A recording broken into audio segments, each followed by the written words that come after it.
Okay.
Oh my, y'all better not ooh-woo in the chat. I would really hate to see a bunch of ooh-woos in the chat. This is a PG Christian Minecraft channel.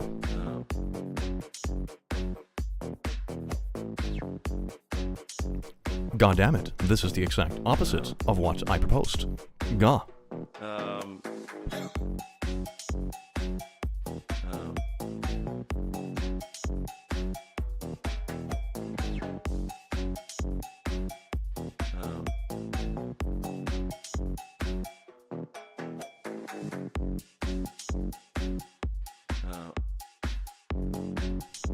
Oh my god, the ooh-woos are still going. This is absolutely disgusting. I'm outraged. Ah, I'm gonna cancel my own chat on Twitter.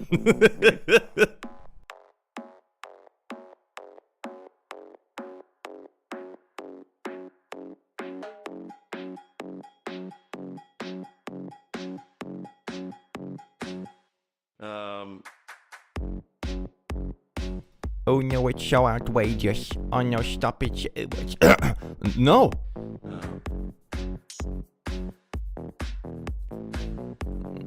No. Oh, what is this? I think I found love within. Deep inside your heart and soul. Oh. Now tell me, do you want me, baby? Wait. Yeah. Tell me, do I drive you crazy? Or tell me, do I make you go, quality content. Good evening, laddies, lasses, and lasses. Welcome to a beautiful little stream. I haven't streamed in a little bit. Mango, don't show your butt to the stream. There. We haven't opened our Mango OnlyFans just yet. That comes in the future. Baby, how are y'all doing? You beautiful beans. Really nice to have you here for a nice little evening chat. I haven't had just a chatting stream in a little bit where I just catch up with the community, talk about life, talk about content, talk about interesting things that is happening on the internet. Oh yes, indeed. Thank you so much for the 10 kicksad double boop oh. Thank you very much for the for the contribution. Andrew, thank you so much for the 2 and the boop. Blue Slinky, thank you for the ooh-woo and the 2. Some emo elf chick, thank you so much to be a member for 3 months. Clicked faster than the speed of light. Oh yes, indeed, I love to see it. How are you doing, Chad? How are you doing? Måste du simma precis vid middagstid? Yes, indeed. I don't have like a sense of time.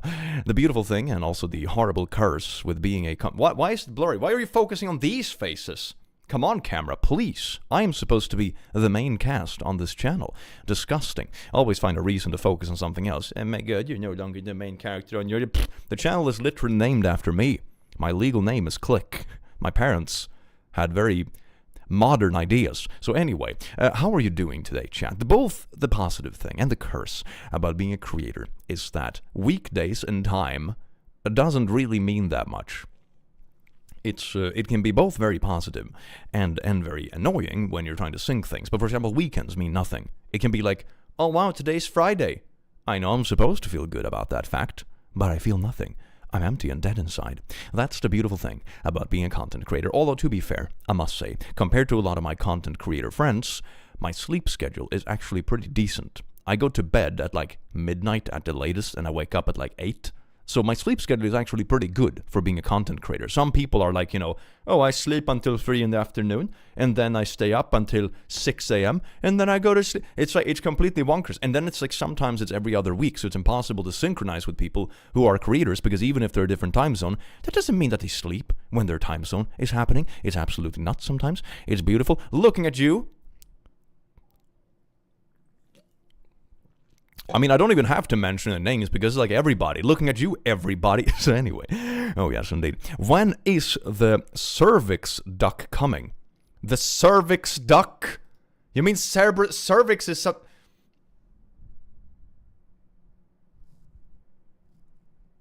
Chat.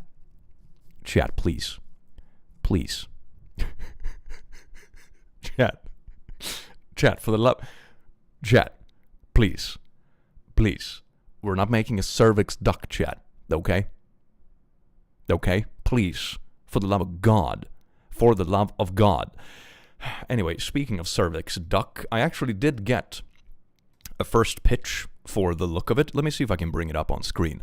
But this is, so to be clear, this is a Cerberus duck, okay? Not a cervix duck. Maybe the marketing for it would be kind of good. After that, I'm going to do the boob demon.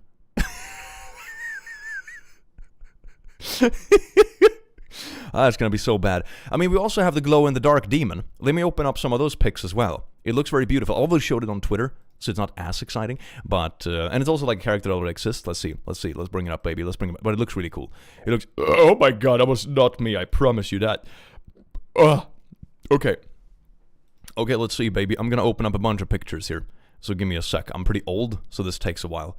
Here we open up this one. It has toe beans, so don't worry, chat. Don't fret, even the duck has toe beans, just like ducks do in real life. It actually looks kind of cute. I'm a little bit unsure about the material, but it's definitely coming along. Okay, let's see if we can... Why is it so zoomed in? Is my browser... Okay, my browser's like default zoomed in to like, wajabadam. All right, Chad, let's see now, baby. Boom, gaming. Why is there a twerking mango? Don't ask. Okay, Chad, you're supposed to be... Oh, there we go. Now Chad is back. I don't feel so lonely. Let's see. Windows source. Probably like... Bildskärmskälla is good enough. Ooh, it's super zoomed in though. That's weird. Okay, can I like fix this?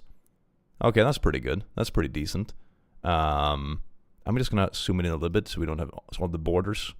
Oh, that is aesthetically pleasing. Look at that, chat. So this is Cerberus duck. Do you love it? It's really cute, right? It has 3 heads. And check this out. It even has toe beans. So it has proper toe beans. 3 heads, and has 1 little blorp per head, so they're like unique. And we have Angie head, normal head, and derp head. I think it's pretty cute. And then it's like a very fluffy material, so it's like, a little bit of filling. It's very fluffy and cute. You can bury your face in it. And then here, it's from above. Look how cute this is with a little tail and stuff. I love the shape of this. This is such a cute, like, potato shape. God, I love it. And then we have this. This is the butt. Everyone loves a good butt. Don't tell me otherwise. So here's the butt of the duck. It's there for cute purposes. And here's what it looks like from the side. You see it has a little wing and stuff here too. It has a little duck wing. Oh, it's so adorable. It's amazing. It is amazing. And here is from like the front, the regular. So I think it's turning out pretty well. And the derpy one even has a little tongue sticking out, and like it's cross-eyed, and then you have the middle one that says neutral, and then the Angie boy. I think it's turning out really well. I'm still not entirely.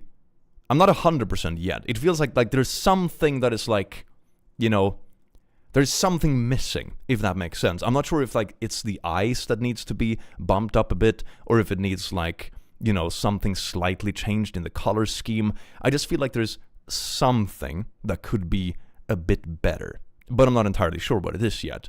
Not entirely sure. Maybe it's like the little nose holes. Maybe the nose holes need to be further down to give it like. I mean, this is atomically correct for a duck, but we're not going for atomically correct. We have toe beans, for God's sake, and also 3 heads. To be fair, who gives a shit about atomically correct? We're gonna have a subreddit called r/bad plushie anatomy. So that is how it looks so far. I think it's coming along quite nicely, if I may say so myself. I like it. I like what it looks like. So I think it's going to be good. Ah, yes, indeed. Let's see. The mouth could be better placed in the beak seams. Yeah, that's also one thing that I was thinking about. Like the seams could be better synced with the mouth, so it's like all in one, kind of. But the idea is super good. I'm really glad how it's coming along with like the 3 heads. Like 3 heads and the combination of the body, super good. Like the 3 different faces, super good. But there's like, there's something that is like, something that is slightly off. I think it might have something to do with the beaks. Maybe the beaks can be smaller, so it looks like more like Bubby. Making things look more Bubby always makes it better, in my experience with making plushies. Oh, yes, indeed. We have so many super chats and stuff. Dear God, people. God. Okay, Raven, thank you so much for the 6 months. Excited for the keychains. Oh, yes, indeed. Yandrin, thank you so much for the 2 bad duck anatomy. Rusty, thank you so much for the 32 months. Clicky Kitty 3.0, no plans. Olivia, thank you so much for the 1 month. Nobelasso, thank you so very much. As a YouTuber myself, I can feel the struggle of scheduling conflicts. Yes, indeed. Oh my God, the whole schedule is just like a complete disaster, isn't it? I am sick and the CD has officially made my day. Phantom Queen, thank you so much for membership. Klaus, thank you so much for the 17. John, thank you so much for the 5. Going with the proper Greek, it will be Kerberos duck, using the hard K. That's not... Anything that is like hard letter, God, I'm traumatized, should save us from people mishearing. Cervix duck! My sibling has a plush duck named Chlamydia. Why though?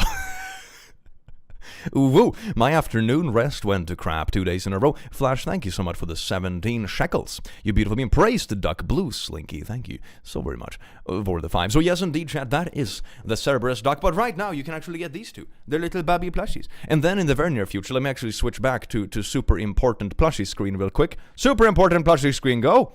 So this is the Cerberus duck. And then we also have glow-in-the-dark emotional support demon coming out. This one is basically finished because, it's just the same blueprint as before. We just changed the materials, so it's really cool. So check this out. This is what it looks like, and you may notice like, it looks slightly different. You have a little bit of color like here, like the eyes have a slightly different color. Why do the eyes have a slightly different color? You're thinking to yourself while being innocent, and then all of a sudden the lights go off and shmagada-bam! There is a little demon inside all of us, isn't there? Oh, yes, indeed. I love this. This is so cool. This is going to be so cool. So it's like, oh my God, little innocent demon. Oh, yeah. Oh, yeah. Oh, yeah, chat. Oh, yeah. It's going to be good. There are a lot of twerking mangoes. It's going to be good, baby. Oh, yeah. So I really like where this is going. It's going to be so cool. It's going to be so cool. So this is probably going to be the next one that comes out after the keychains, because this one is basically finished. And after that, at some point, we'll have the Cerberus duck. I'll probably have the Cerberus duck maybe towards Christmas or something like that. I don't know. I've been trying to squeeze in so many plushies in my schedule. My whole schedule is just plushie mess right now. It's an absolute disaster. But it's a good disaster, isn't it? Oh, yes, indeed. Corpse Goog, thank you so much for the 6 months. I feel sorry for me. I am so sick. That really sucks. I feel sorry for you. Cutest demon ever, says Furry Potato. Thank you so much, Furry Potato. And John, thank you so much for gifting 5 memberships. You beautiful being. This one is all for you. And there's also, it kicks out $20. Oh my God. I am on 2 hours of sleep and paying $20 to ask chat to debate over Pepsi or Cola. I mean, honestly, I usually drink cola. That's like my go-to. But I also appreciate Pepsi, probably because I drink it less often, so the flavor is a bit more like, unusual to me, which is also nice. So I like both, to be honest. Very neutral answer, very Swedish. I'll spend that $20 on a pineapple pizza, thank you very much. Soup money for a nice autumnal meal. That sounds great. Yeah, autumn is coming, isn't it? Winter's coming! I'm actually rewatching Game of Thrones right now, so I'm like retelling Game of Thrones memes to myself. They're like 10 years old. It's absolutely amazing. Why is the light a little bit weak? Maybe it's because the sun is going down. Because I had sun through the window, and then I turned the lights down because I didn't need light on light. Let there be light! Ah! Okay, that's way too much. I'm gonna blind myself. Oh, that's way too little. Come on, ring light. You can be better. Just be lagom. Just be... Okay, that's kind of good. Okay, that's fine. That's good enough. Now my skin sparkles like it's supposed to. Well, thank you so much for the 20 Swedish krona, Mvik. Do you watch the One Piece series, Clicky? Not yet. I do have it on my to-watch list, though. So if you tune into next stream, maybe I will have completely watched the crap out of it by then. I have a tendency to get stuck in things I get stuck on. Ooh, speaking of being stuck on, I have been really sucked into Starfield. Does anyone else feel that way? Has any one of you played Starfield, like in the last couple of weeks, and you feel like, wow, there's so much shit going on the internet about this game for some reason, but I'm just kind of vibing with it? I'm just kind of enjoying it. Like, don't get me wrong, it's not a perfect game. I would rate it like a solid 7 out of 10, you know? If they had a better system for example, the fast travel and the ships, I would say it would be a solid 8-9. You know, that's the main thing I'm missing. You know, the seamlessness. If it was Fallout combined with No Man's Sky, like legitimately, it would be like a solid 9 out of 10 game. But right now, 7 out of 10. Enjoying it. The stories are good. I have done a few of the quest lines. Right now I'm starting the pirate quest line because I'm a bad boy. And but I'm really enjoying it. But there's so much weird stuff, you know? It's like, oh, let's try to do this thing that no one would ever do in their right mind. That's wild. Or like the people being upset about pronouns. People care way too much about pronouns, man. Ah, man. What is the difference between the product design daemon keychain and the normal one? Oh, the product design, you get like the blueprint with the color schemes, materials and stuff. So the product thing is mainly if you're interested in like handcrafty stuff yourself and you want a blueprint and like for either a cool poster or for crafting things yourself and you want to see how plushie companies do it. But if you're only interested in a plushie, you don't need to get it. It's like a bonus if you're into that kind of stuff. Oh, I will have a big emotional support team and family. The normal one for 4 tiny babies and a glowing one. They will all look so perfect together. Raven, thank you so very much for the 5. And I do hope you love your little demons. Oh, yes, indeed. I am broke, but I want plushies. Take my money. Thank you so much for the membership, you beautiful bean. I mean, you do a membership, but you spend it on the plushie. No pressure. No, I suppose the membership is more affordable than a plushie, maybe. Yeah, it should be. Thank you so much, you beautiful being. But don't spend your money on me if you feel like you need to spend it on better things. God, I am just silly entertainment online. I was in Sweden. I wish I had met you. There are a decent chunk of people in Sweden, believe it or not. There are more than 5 sometimes on a good week. And thank you so much for membership, you beautiful being. This one is all for you. Mwah. You also have to remember that I never go outside. I'm a YouTuber. So I'm either playing video games, recording meme videos, or sleeping. Sometimes I go to the gym. That's my life. Sleep, video game, gym, sleep. Sometimes I eat. I wonder how many furries are in stream. Sky, I don't know what that is. That's like a weird made-up word you just produced. Death to the Freestar Collective. I'm gonna be honest. I haven't really decided which faction I like more. So I'm just kind of a big space sleuth and just kind of getting in bed with everyone. You know, it's really nice when you have to be a diplomat, because there was some kind of mission I went on with the United Colonies and be like, oh, you have to go to the Freestar Collective Embassy. And I'm like, oh yeah, I'm already a Star Ranger with the Freestar Collective. They went in there like, sup? I'm like a fucking colonel or something. It's so easy. So easy. Click the wings of the duck should be able to move away from the body. It will be fun to play with them. Ooh, that's a good idea. I'm gonna see if that's possible. Hell yeah. That'd be similar to the tongue. Oh, that'd be so good. But yeah, I'm kind of enjoying it. I'm really enjoying Starfield. I wish the ship stuff was a bit more seamless. It would be more of an incentive to actually build cool ships, you know? Or like be able to design the interior, you know, both of them. Because that's kind of the thing in No Man's Sky that's really cool. You can design the interior on your big freighter base ship, and then you can actually fly through the atmosphere and stuff and over the surface in your, you know, one-man spaceships. It's really nice. I really like the the smoothness. What do you think about David Tennant? Ooh, people usually tell me I look like David Tennant. I think people have told me I look like a love child between David Tennant and Jim Carrey. Which I suppose is a pretty good grade. Thank you so very much, Dad, for the good genes. Pirate Quest kind of shot. Ooh, I'm actually starting the Pirate Quest right now. I've started the quest where you infiltrate the pirates, and I'm probably gonna end up joining them because I'm a very bad boy. Yes, indeed. I'm like,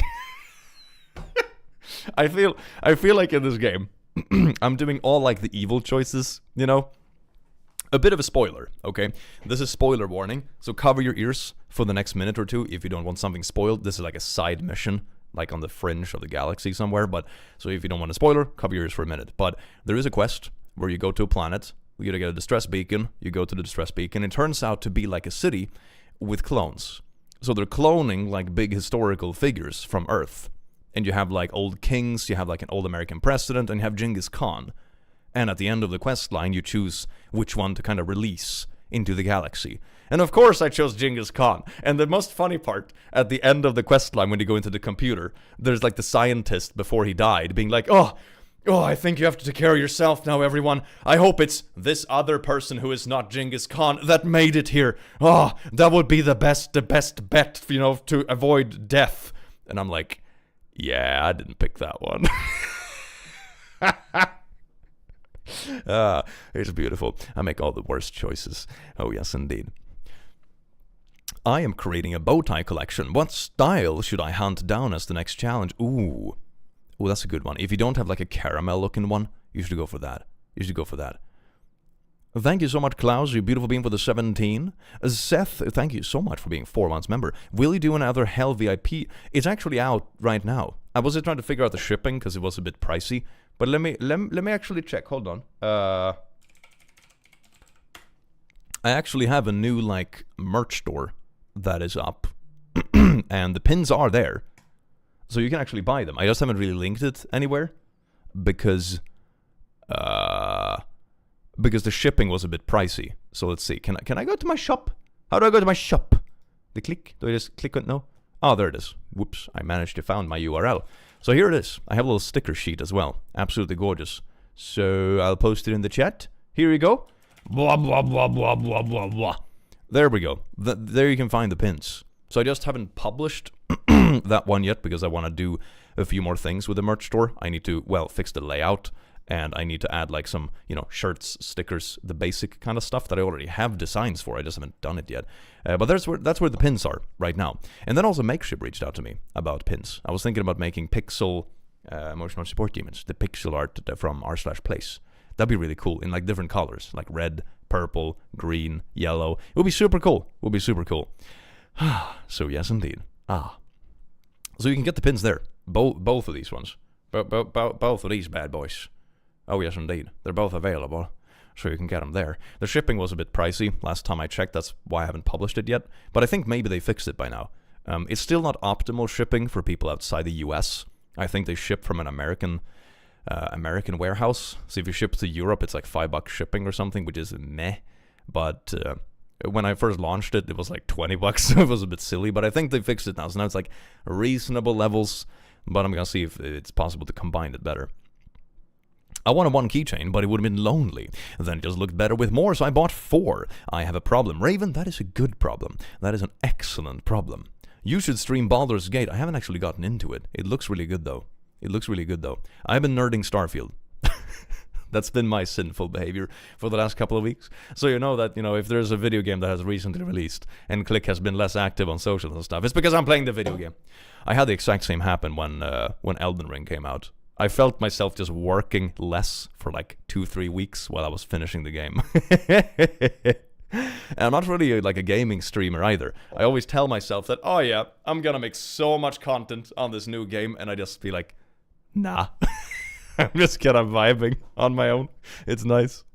An emotional support team for all 7 deadly sins. Ooh, that is good. Ooh, I like that.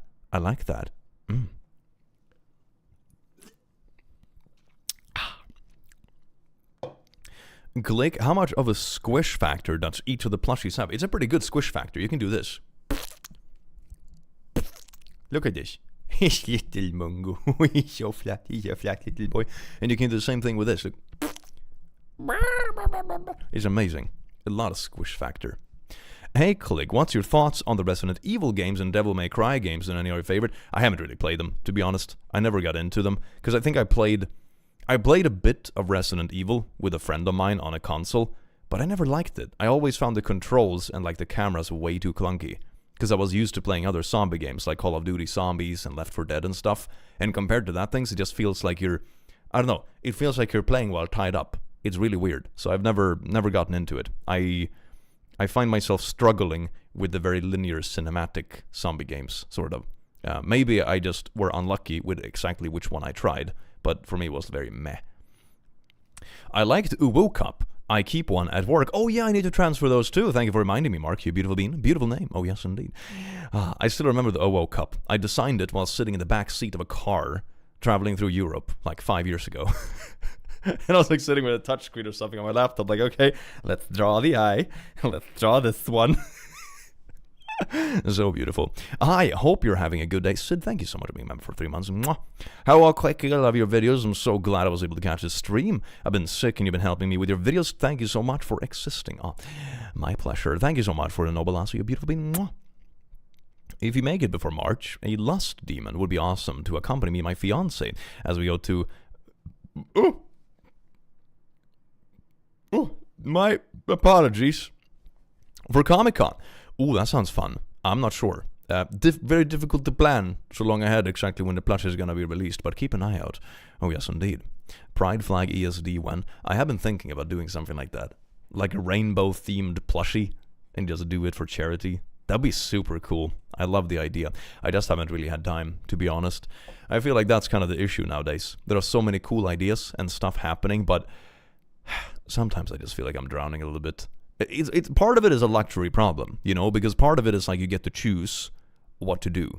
So I don't want to complain, but sometimes it feels like you're drowning. Things on Twitter, answers of it's from plushie things, updates from other merch stuff. You have paperwork you need to catch up on, and then you probably should start recording videos because you haven't recorded, because you haven't streamed in 2 weeks. It's like, But yeah, for the most part, luxury problem because you can choose what to do, kind of, at least when it comes to sponsors and that kind of thing. But yeah, sometimes it can feel a bit much. Maybe I need a secretary. My god. I'm going to D&D club for the first time, and my character is a smexy goat dude who's really stupid. I need some name ideas. Also, Spock is not an option. I mean, Top G is one. And you have to have a like a punchline, like a catchphrase, where you're always saying stupid stuff like, "Oh yeah, I'm so totally goated," you know, just to get the slang in there. It's not. Is it even Zoomer slang anymore? It's like Gen Alpha slang. It's like Gen Alpha slang. It's like, I'm the goat, the goat. You know, you can just call him the goat. That's so good. You should just call him the goat. Austin, thank you so much for gifting 10 memberships. You beautiful being. This one is all for you. Mwah. It's a bit weird what shows up. I think YouTube is a bit laggy today. It's not consistent with showing stuff. It's really, really wonky. Oh, yes, indeed. But you should do that. That sounds amazing. Yes, the goat. Do the goat.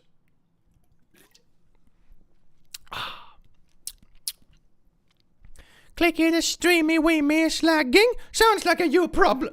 No, I don't know. Connection is good on my end.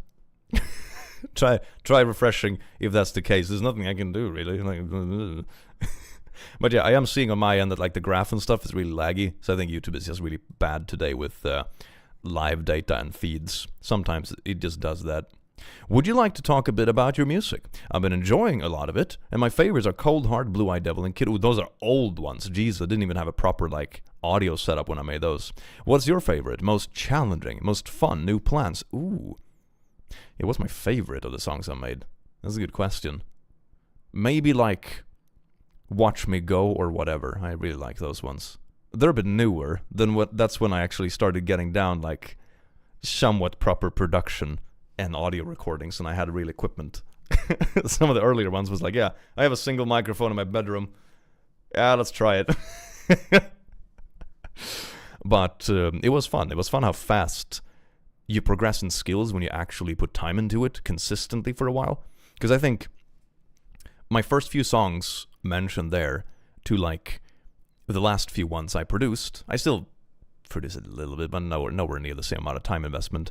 It changed so much. Like, and it was only for a couple of years, you know? I put in a lot of time and effort for like 2 years, maybe. And the progress you make with your skills and the tools you implement and all that kind of stuff is just, phew, it goes so fast. It goes so fast. So it's really cool. Say yesterday was their birthday. Oh, congratulations, Dragon Kitty. Thank you in regards to pins. Thought on Dragon Plush. It's good to see you. Hope you're well. Thank you so much for the 10, Seth. Not really any plans. I don't have any dragon characters. Juniper, thank you so much for the 10. Just order my first ESD keychain. Super pumped. First one I've been able to catch. Welcome, you beautiful bean. Thank you so much for the 10, contributing to the Pineapple Pizza Fund. I would love to hear more songs from you. Oh, thank you. I mean, I do have the music channel that has a decent chunk of content on it, but I haven't made much in a little bit. Music has been the kind of thing that sort of falls on the wayside. I sometimes implement it as parodies in the main videos, which is really fun. But no, I haven't done much, like proper projects in quite a while. Can't wait for the plushie keychains. Love you. Oh, that's so sweet. Thank you so much for the shekels. I'm looking forward to it as well. It's going to be so nice when they arrive. I'm going to hang them everywhere. It's going to be out of control. Calling someone the GOAT has been Zoomer slang, standing for greatest of all time. I mean, I know what it is, but I'm unsure about the generational aspect of slangs at this point. Because it feels like it changes so fast. And then some things feels like it lasts for a week. Like Riz felt like a popular slang for 2 weeks. I haven't heard anyone use Riz in a while.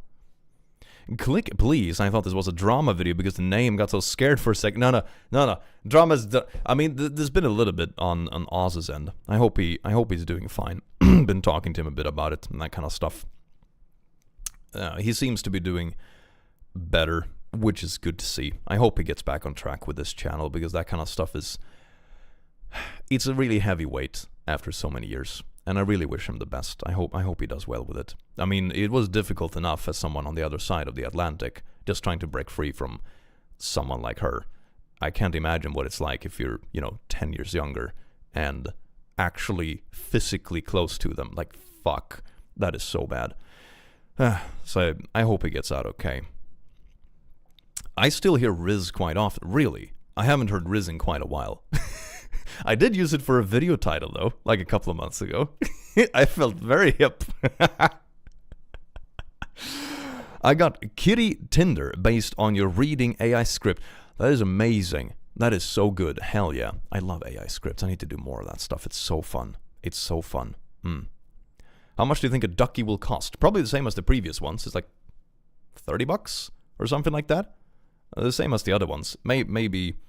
It should be about $30, I think. Inflation hasn't been that bad for the past few months. When I say that bad, it's not as bad as last year, which was insane. On the topic of your music, I really like Don't Tell Me. And maybe in the future you can release a full version of the song. Oh yeah, I remember that one. I probably don't have the production files anymore, to be honest, so doubt it. But maybe. It's one of those projects that I could pick up at some point, I suppose. But that's a while ago. I probably recorded that one back in like 2017 maybe? Something like that.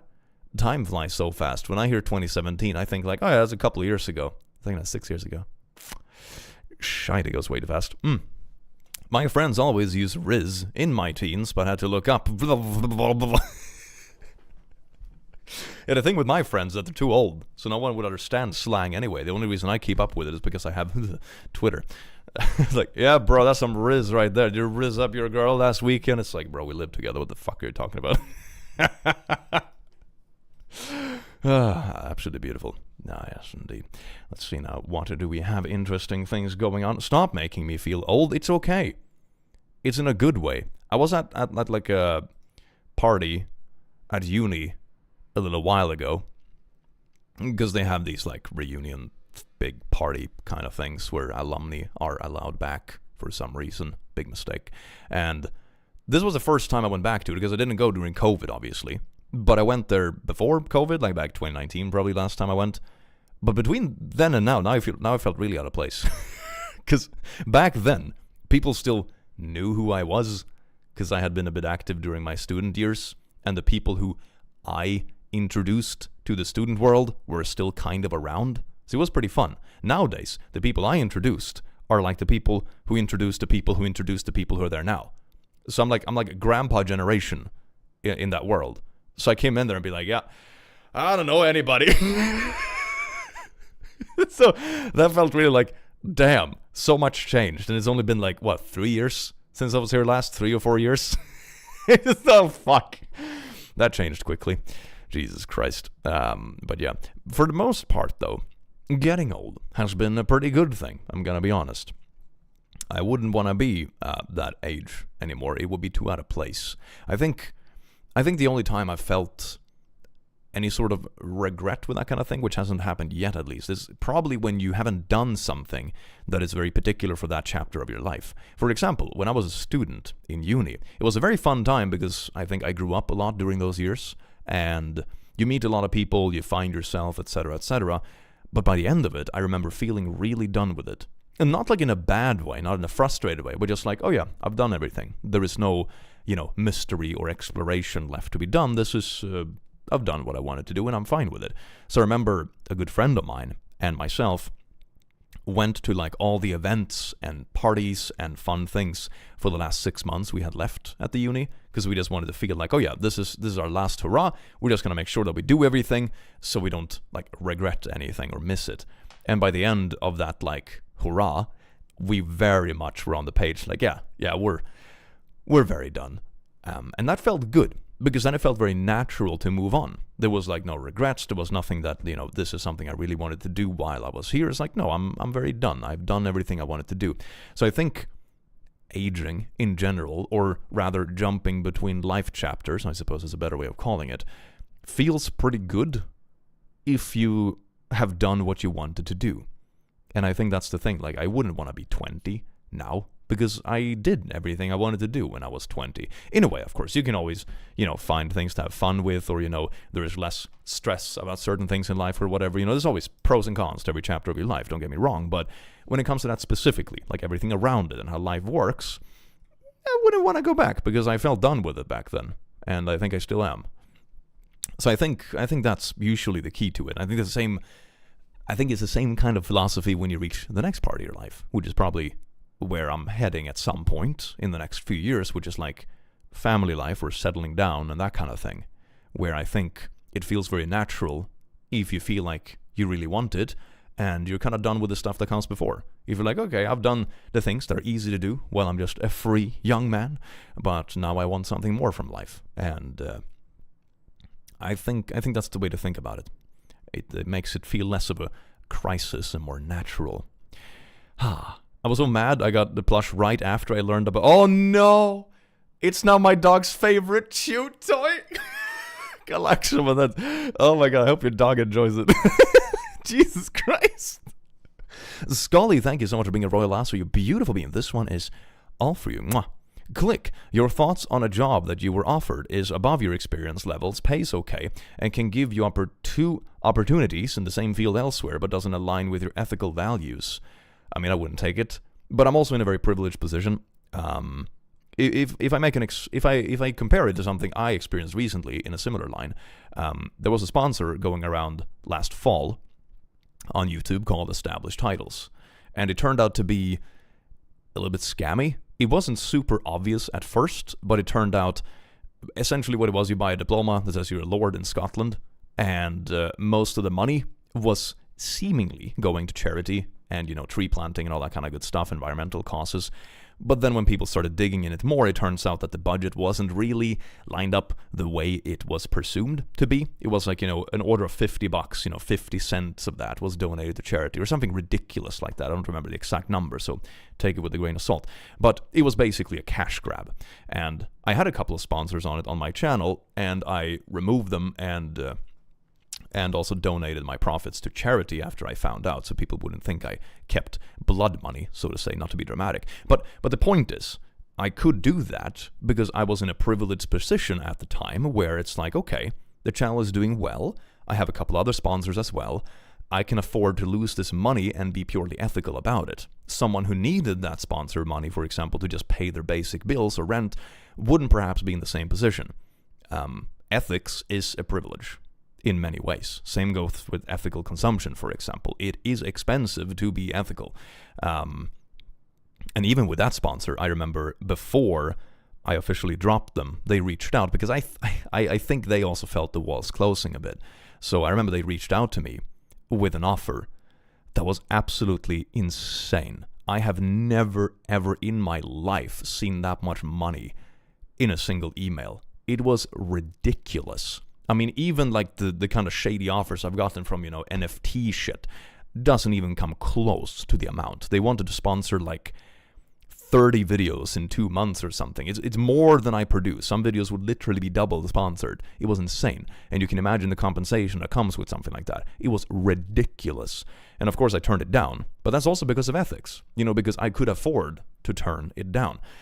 So for me, in the world I operate in, it's perhaps not so much a job offer with experience, but it's like ethics versus your wallet, kind of. And you always sell your soul a little bit. That comes with it. If I do a sponsor or I do a YouTube video, it might be, maybe the company that sells the product I'm sponsoring has done something that I probably don't even know about, that isn't purely ethical. Maybe there is a Google ad that shows up in my video that is a crappy ad, or, it links to a scammy casino, or, whatever it might be. There's always some part of any business that will sell a small part of your soul, but it's about where you draw the line for yourself. And what you're comfortable with and what you can live with. And that's the balance I try to find in everything I do, As long as it isn't exploitative, I think it's pretty fine. So that's my thought on those kind of topics. There is always a compromise to be made. Just make sure you don't go too far down the path. And of course, there are always different levels of ethics, Being 100% super ethical would be almost impossible in today's society. I mean, God, if you ever bought a piece of chocolate, you have probably indirectly supported some form of slavery. It's really difficult to be 100% ethical in your consumption or anything you do. It's a really interesting topic to talk about. I think it's good to talk about, and it's good to be aware to try to gradually improve it over time.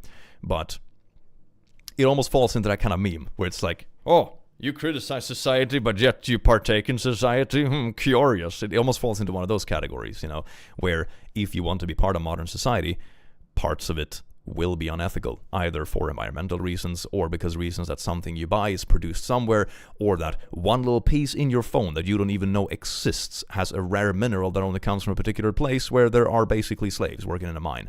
It's almost impossible to be completely ethical on every level of your life. So trying to be aware of it, but also acknowledging that is probably important, which sounds really dark, but I think it's the realistic way of seeing it. But anyway, kind of, going off topic a little bit on a tangent, but when it comes to sponsors and that kind of stuff, that's my thought on it. Like, promote things that you would use yourself, I suppose, is a good thing for that. And when it comes to jobs, if I felt genuinely bothered by it, I wouldn't take it. But as I said, ethics is also a privilege, so if you literally have no other options and you're 1 week away from being on the street and you get offered a job that's like, it looks a little bit shady, but I'm not going to be thrown out of my rental, you might take it, Ethics is a privilege. I got Kitty Tinder based on... Oh, yeah, thank you. Let's see. Tips for getting started producing music. I know how to compose, but the technical stuff I struggle with. I already own Ableton. That's a good program. Good start. I mean, a lot of it is just practice. Taking a course in music production, I would do. Just like a basic course, one evening a week or whatever. Or like a good series online that teaches it. I don't have any specific recommendations, but I know that would have sped up the process a lot for myself. Good morning from Australia. Thank you so much for the 2. Mwah. Please, Kiki, make Sir be brown or yellow instead of black. He looks like a penguin, please. Thank you for the 5, Snow Violet. I'll consider it. I'm gonna toss around a few ideas. I'm designing a Halloween shirt for work. Do you have any suggestions? Drawing a blank. Something spooky. It depends on what the company is. Do something fun with like the company, like a pun based on the company name or what you do. Red Royals, thank you so much for being a Royal Lasso, you beautiful bean. Howdy there, Click, putting over 3 ESDs. That is amazing. Oh my god, can't wait for them to arrive. Hell yeah, thank you so very much. Thank you so much for what you do. You're a sweet, wholesome person, done so much to help others.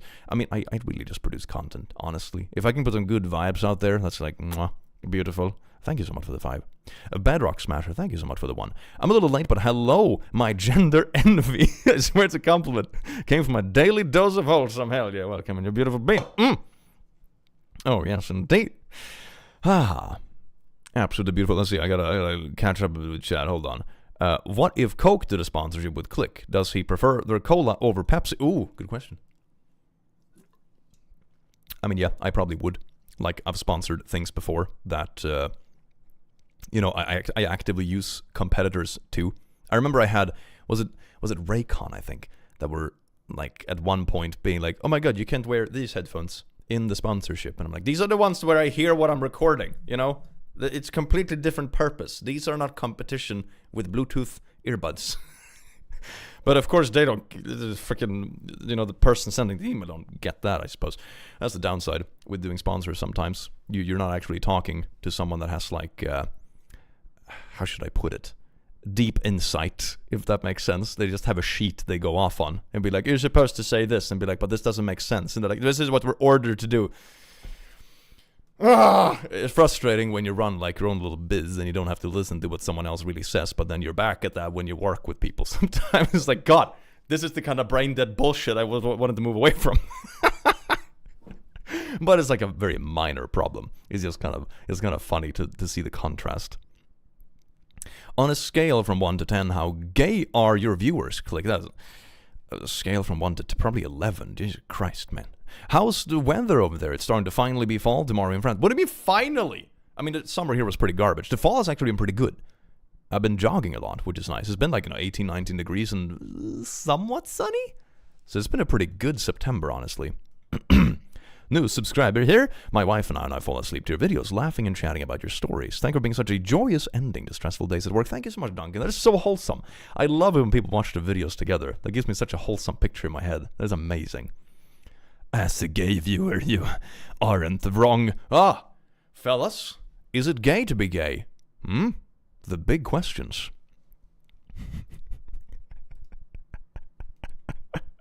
Everybody is gay for click of it. A skindle. Is click I don't know what that word is. It starts with F, but I'm not sure what it is. Yes. I am cishet, but I can confirm I am 11 out of 10. Yes, indeed. Oh, absolutely beautiful. Is it gay to be gay? Yes. Outrageous. Oh. Working on super dark horror homebrew D&D for some friends. I want to add a lot of weird, funny meme enemies that are still spooky. Any ideas? I mean, I literally had a nice guy as the final villain. I printed like a sheet that had like the typical, fedora tipping neckbeard kind of vibe. So I had like a nice guy as a final boss once. I think it was called Little Tim, but he was a really big boy. He had a shit ton of HP. They really struggled taking him down. Can you say something like, wake up, Thea, so I can make it my alarm? Wake up, Thea, you lazy sleepy bug. Scandalous. There you go. That's amazing. A little bit of like... a little bit of shaming in the morning. Always gets it going. Hey, you lazy ass, get the frick out of bed. Disgusting. How dare you sleep until this hour? Oh. There you go. That's a good alarm. Good morning. What is that amazing smell? Is it a clicky? I find it funny to pull a click on the click. Oh, I very much appreciate it. Thank you so very much. You beautiful bean. I do indeed smell... Probably not horrible. I actually showered today. Believe it or not. Oh, yes, indeed. Sweet or salty licorice? When I actually eat licorice, which isn't often, definitely salty. Sweet is just weird. I don't know. It's too soft. If I eat licorice, I want it to be like hard. Hard. Licorice. Okay. What music instruments can you play? I mean, mainly guitar. By extension, I play a little bit of bass. A little bit of ukulele, but not well. I kind of have to look up stuff before I play. I don't play like just off the bat. I used to play a bit of piano. I probably remember a few songs, but like not much. So I would say mainly guitar. If you ask me to play anything like officially, it is going to be guitar. I dabble with some other stuff. What's your opinion on northwestern Bulgaria? I'm not sure if I'm supposed to have an opinion of northwestern Bulgaria. It's a very specific question. Lol, the click being funny. I mean, it is my job. Professionally funny. Yes, indeed. I once pulled that joke on a family dinner, you know, after I became a YouTuber full time, and I was like, yeah, everyone, so now I'm professionally funny. And the table was just quiet. God, I revel in the cringe. It's amazing. How's the maid outfit photo shoot going? Oh yeah, I need to do that. Yeah, I completely went off track during the summer with a lot of things. Sometimes it's hard to keep everything straight in your head. But yeah, it's definitely coming. I intend to make it. I have beautiful ideas. Is gender fluid person part-time gay? Also some money for a Mac furry. Oh, damn, it's missing the L. That's a very interesting thing McDonald's is working on. That's very sus. Thank you so much for the 5, you beautiful bean. Fellas, is it gay for men to love other men? It's not gay to kiss the homies goodnight. Everyone should kiss the homies goodnight. I love click streams. They feel cozy. Welcome in, you beautiful bean. I do hope you feel cozy today. Click. You should use the keychain plushies to decorate your Christmas tree. I know! It's such a good idea. Someone told me that. It's amazing. Oh my god, next year's Christmas tree is going to be amazing. Or this year, I guess. Hell yeah. Have you ever considered voice acting? Also, how can you be a YouTuber and also shower? Wow. Also kind of, I mean, yes. But I also know that scheduling for voice acting is usually horrendous. So I would be probably down to voice act, you know, as a guest character on a YouTube animation series, for example. That'd be super cool. Full-time voice acting? Probably not. And I also think it's if I'm going to be honest, I think it's probably going to be much less comfortable than just running your own channel once you have it, kind of. There is very little point in doing what I do anywhere else.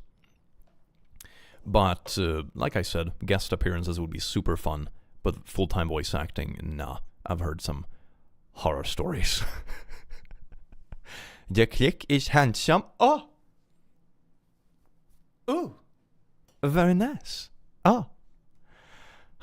Hey, Click, can you say, hello, Arlen? I never hear my name in media. Should pick a better name. Hello there, Arlen, you beautiful bean.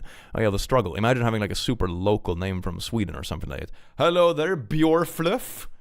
I don't think that's a real name, but you know. Can you solve global warming real quick for me? I think you overestimate the reach of my meme YouTube channel. I'm working on a campaign that 2 parties can play at the same time. Are you willing to do some voice acting for the campaign one-shot that is the prelude? Probably not. No, I'm gonna be honest. I wish you the best. It sounds super fun. But I've had enough experiences where someone reaches out to me about some voice work, you know? It's, even when it's super small, and once I get there, nothing is actually ready, and all of a sudden I'm expected to run the entire project and write the script and attend. So I don't know, I usually just say no to everything nowadays. Not to be mean or anything, I've just had too many times it's happened. It's nah. Nah, this ain't it. Sorry. Although I do wish it the best of luck. It sounds like it's going to be a lot of fun. I have a themed ball with the theme 666 Highway to Hell soon, and have too many ideas for a costume. Do you have any cool ideas? Oh. Well, I would say emotional support demon, obviously. That would be my contribution. Oh, yes, indeed.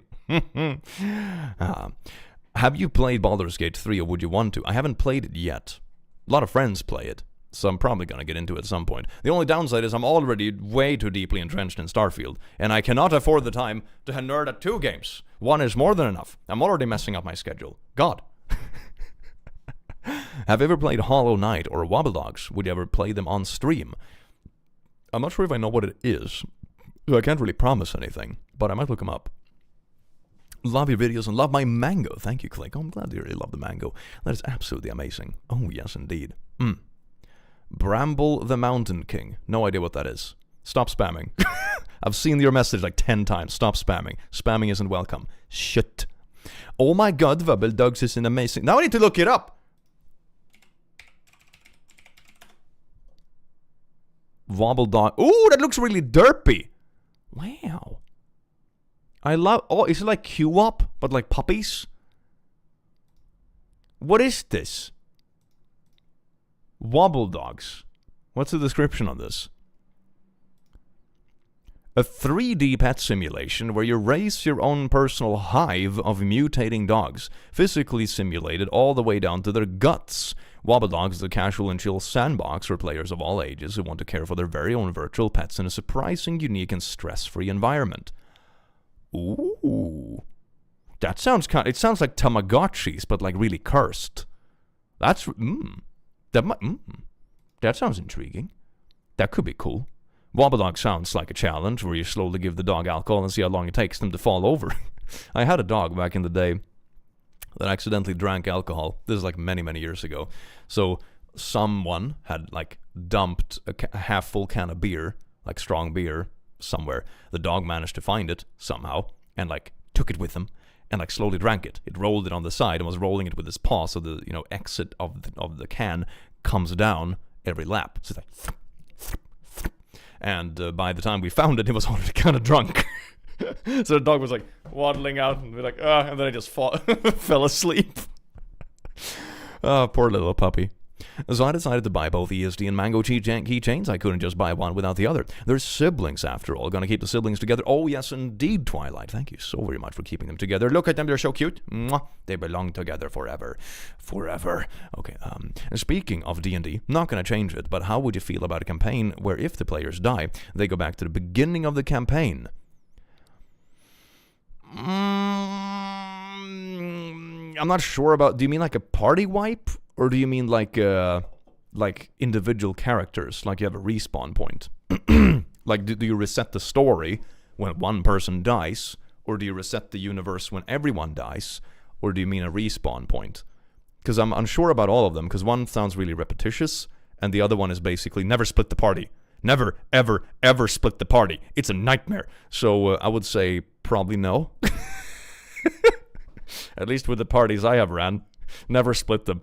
It's horrible. Do you watch Hell of a Boss? Not really, but I know what it is. Thank you so much for the 2.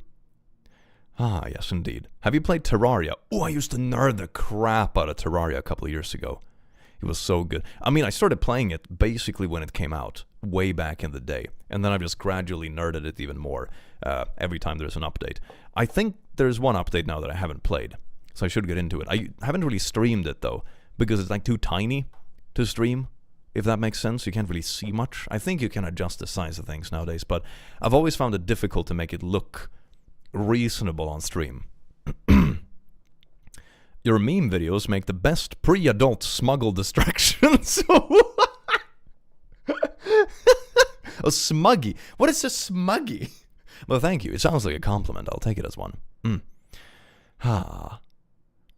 Say thank you for the LGBTQ support and stuff. You helped me gain a lot of confidence to come out to my parents. That is so sweet. I hope it went well. You're the best, sir. Oh, thank you very much. I think that chat has OD'd on energy drinks. Yeah, probably. That's just chat in a nutshell, though, isn't it? Love you anyway, chat. You a beautiful little bean. Yeah, like the top chat thing is different on my dashboard compared to like... That's weird. It's very out of sync. Hi, you're a hottie. Ooh. Oh my. Don't mind if I do.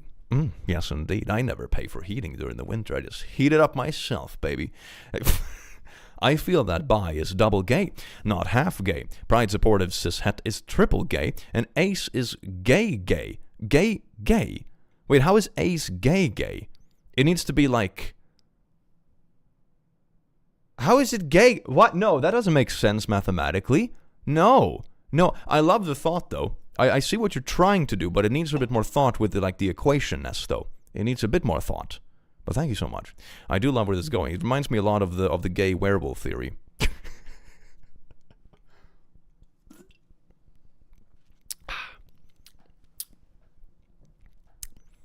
It's been a rough month, long story, helping keep from getting...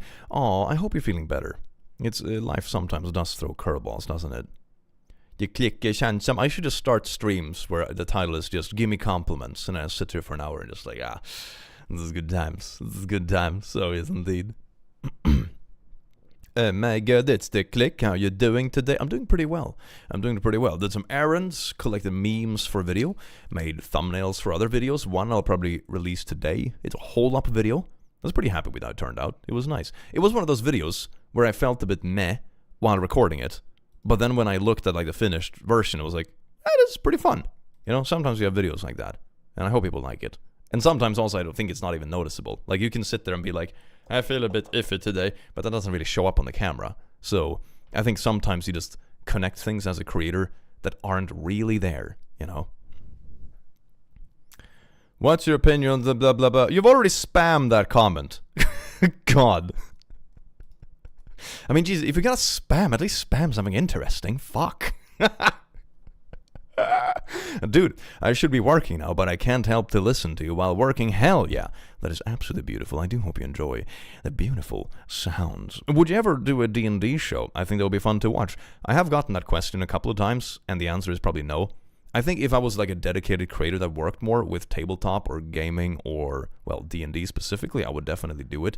But it's really hard to pull a party together, and it's even harder to pull a party together where everyone is like on board with what it means to turn it into content and are like media trained, if that makes sense. Because everything you do in private is not going to fly in public, whether that be like particular jokes or presentation or pedagogical thing. It's no longer just for the party, it's for an audience as well, and that makes it very, very different. And I'm not sure if I even have people in mind that would have the time, energy, and know-how to be a part of it, to be honest.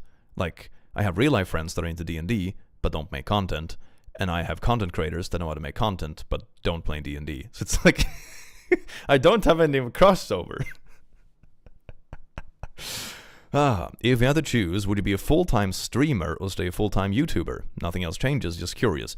I would stick with videos, to be honest. The streaming world has always struck me a bit odd. Don't get me wrong, there are many streamers that I really like, but I don't know. I don't feel like the vibe is for me, if that makes sense. I love streaming in my little corner, don't get me wrong, but it doesn't feel like my sphere, if that makes sense. You know? It just feels like I don't get into it in the same way. And I'm not as interested in streams in general. I watch way more YouTube than I watch streams. So to me, streaming is a very nice thing to like complement the other stuff when there's like a special event. Or like this. Just like catch up with the community. Or I want to stream a specific new game. Or like, you know, play horror games with OT and Salty or something. It's really fun as a complementary piece of content. But I don't think I would want to stream full time.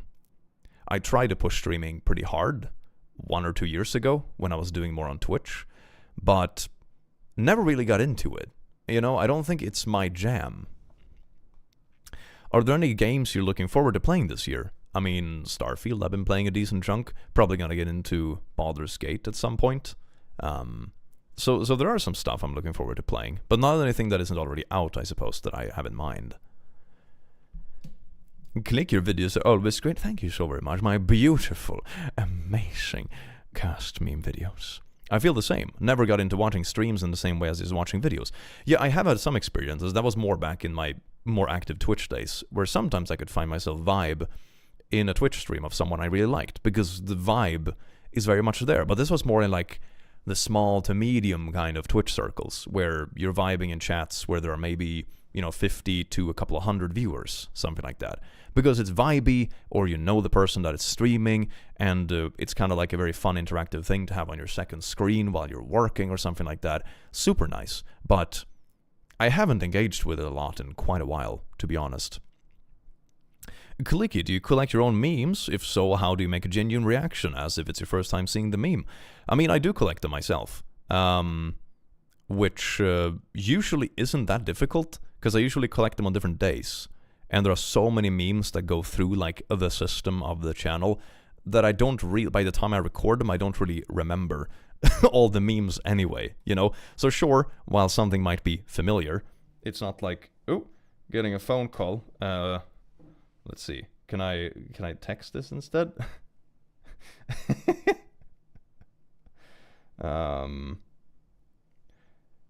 Yeah,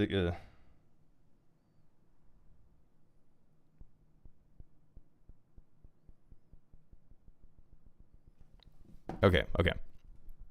So yes, I do collect my own memes, and I usually clean them up afterwards, because sometimes what I think is funny is not always what works on YouTube. I would love to see you OT play It Takes Two. Oh yeah, I think he suggested that one. I don't remember if it's the one I'm thinking about. Maybe. I wanted to ask this question for a while. Are you fnurry, or do you just enjoy reviewing fnurry on your channel? Sorry, just curious. Oh my god, really breaking the fourth wall today, aren't we? Poor fourth wall. Bor DDA, pronounced Bor... pronounced Bor Radar. It means hello in Welsh from my holiday North Wales. Thank you so much for the 5. That is really cool. I remember back in the day I learned a little bit of Irish. I don't remember like anything. I remember sláinte? No. How do you pronounce it? It's cheers. Wait. Sláinte? I think. Something like that. My pronunciation is probably shit. Because it's like 10 years ago. Ooh.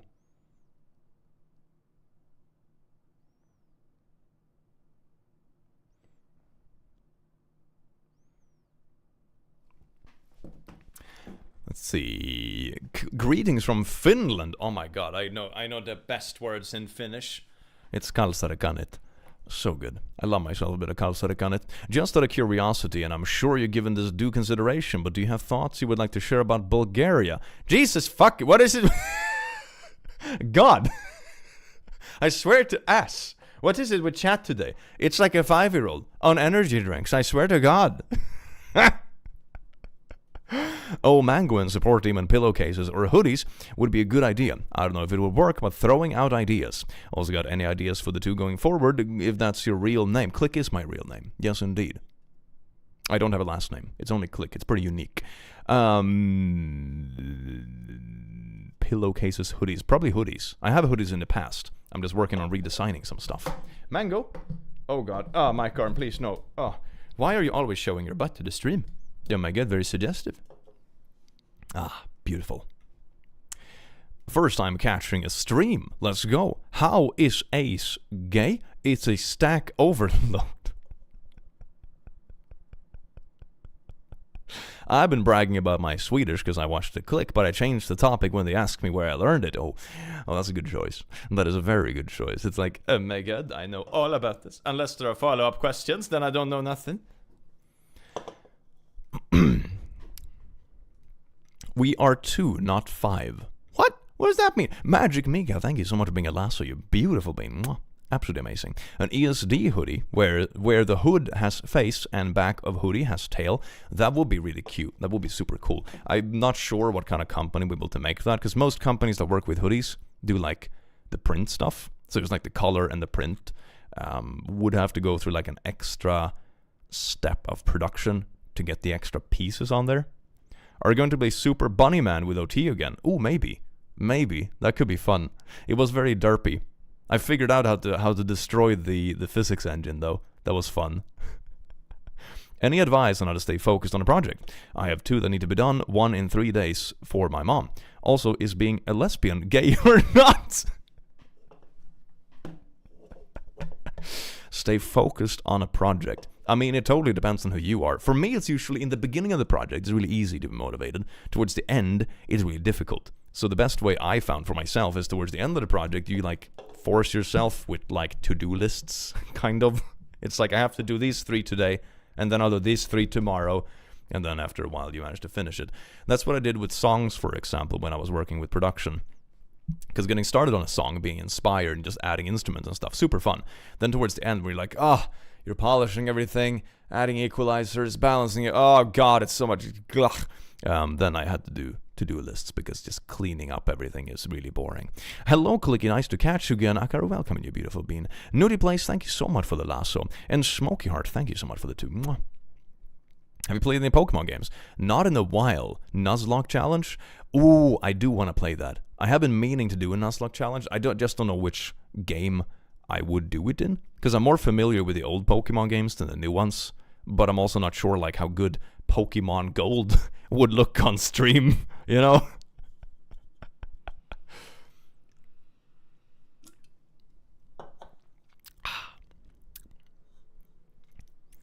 Do you play Fortnite? No.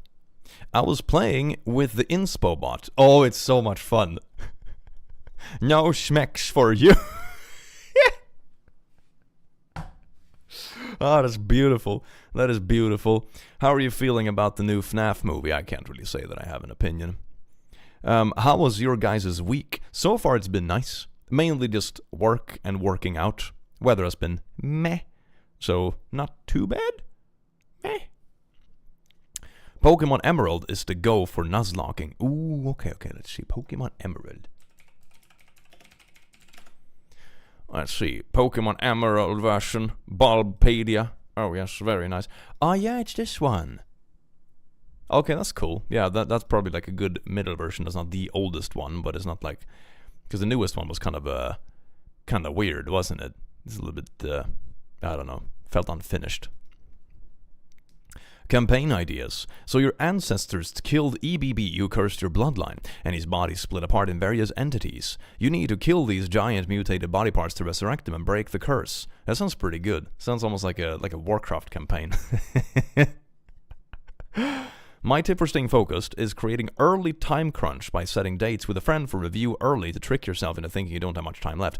That's a good one. Yeah, partial deadlines. And that is something you have in projects as well. For example, if you've ever done a thesis project in university, you have these little checkups throughout the project to make sure that you're always under like a little bit of time pressure to make sure you don't, stack up everything for the last week. So you have like the introductory presentation usually after a couple of weeks just to like decide what you want to do and like hypotheses and stuff. Then you have probably another presentation at some point where, the direction is more decided. Then you usually have a midterm presentation, and then you usually have a few more presentations along the way, and then the final one in the end, and then the final polish to make sure like you always progress kind of linear, which is nice. New Pokemon game and unfinished unfortunately correlate with each other often in recent years. That's a shame. Yeah, isn't that a shame though? With modern games, feels like they're less and less finished every time they release nowadays. Well, back in my day, you actually got what you paid for. But no, it is kind of a shame. It really is. It feels like developers are excusing things more often. But in some instances, I also feel like the internet is overly critical because negativity sells. So sometimes I feel that things are way overhyped, if that makes sense, which is a bit meh.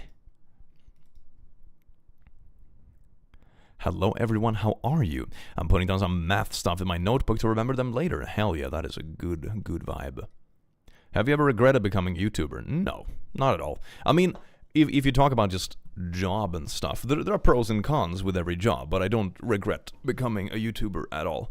Then of course there's the question if you would want to do it forever, that kind of stuff. I know creators that have more or less retired and taken a step back, so to say, because it has a downside. I think I've been both lucky and unlucky in various ways with YouTube in that way. Like, I've been lucky to carve out a little corner that is both like fun, but also kind of wholesome and accepting and nice. In other ways, I've also had to deal with a lot of BS. I've had my channel deleted. I dealt with like a lot of strike stuff throughout COVID, for example, because YouTube's automated system thought that anything that even looked like it had to do with medicine was just like, oh my god, it's medical misinformation. They're telling their audience to eat 5G chips. And then, they would just strike things left and right. It was really scary. And then you have like more drama related stuff, which is really tiring. That's actually something that's made me take a step back from a lot of things as a creator. I used to be way more reachable, if that makes sense. Like 3 years ago, I would say I was way more reachable. Like, I would regularly vibe in general spaces in my own Discord. I would stream more often, and I would stream on Twitch as well. So like the viewership was a bit lower, so it was more personal in a way. I would be way more active on engaging with individual people on, for example, Twitter. I was way closer with people in the community, like mod teams or whatever it might be. But at some point, I just kind of had enough, honestly. It's not a big percentage, honestly. It's not a big percentage of people that are troublesome, if that makes sense. Because I don't want to overhype it and make it sound like something it's not. But there is like one person out of 20, maybe, who is either can't handle the fact that someone is a creator and they act really weird, or they get hyper parasocial, or they are way too excited about you, and then if they don't get what they want, for example, let's say someone is demodded, they go completely bananas and they spend the same amount of energy, but instead trying to destroy your life, which has happened more than once, which is absolutely insane. And then you have people, for example, like the drama from a few months ago, that is just even more unhinged. So I think at some point, I just felt like, even though it's not a majority of people, like I said, maybe 1 in 20, 1 in 50, something like that, but there are too many people that are either too entitled, too unstable, too malicious, or project other problems on you. That's also the reason why I closed a lot of my DMs, for example, because a lot of the things that I started getting in some DMs, and same thing there, it's not a majority. Like the most of my DM requests I've ever had are people sharing funny TikToks or memes, or I've had a few times where people have sent emails and be like, hey, I'm like super drunk right now, but thanks for making this specific video and blah, it's kind of funny, but 1 in 50 is completely fucking unhinged, and that kind of stuff is just, it's too much after a while. It doesn't deeply affect me anymore in that way, but it does kind of like reduce the motivation. It does make you take a step back in general. So yeah, that's rough, especially if you enjoy that type of interaction. Yeah, I used to enjoy it a lot. I used to play a lot on, for example, my own Minecraft server on the Discord. I used to vibe in voice calls or in gen chats. I used to like stream to smaller audiences. I think I even did like small little streams inside the Discord itself, not even officially on a platform, just for whoever happened to be in the Discord. I stopped all of it, because it was too common that people just don't understand boundaries. And like I said, it's not even a big portion of people. It's like 1 in 50, maybe, something like that. Maybe even less, because the people that usually break those kind of boundaries are like the loudest ones, so you notice them more. So maybe it's 1 in 100. Maybe it's 1 in 100 that do that, but it's still way too much. 1 in 100 of a million people is still an insane amount. So, and I don't even think it's like, I think my content and what I do is probably not attracting a lot of that, even if I compare it to some other spaces I see online. So I think in one way I'm really lucky with that. I think the density of that kind of behavior is very low here compared to other places, but it's still noticeable. Like the internet is wild. So yeah. Do you have a parasocial relationship to us? Not really, I don't think. I think it's different.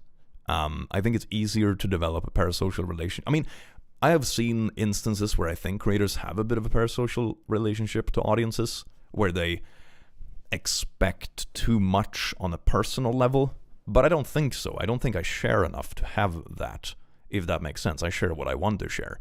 But I also think it's different, perhaps, because I don't necessarily have a face on things. And I felt that way with creators too. Like, people that I watch, and it's like, damn, I feel like I know this person because I see their face every day and I know what they laugh about and I know what they talk about. But in reality, this is just like who they are when they stand on stage, and I have never actually talked to them. So,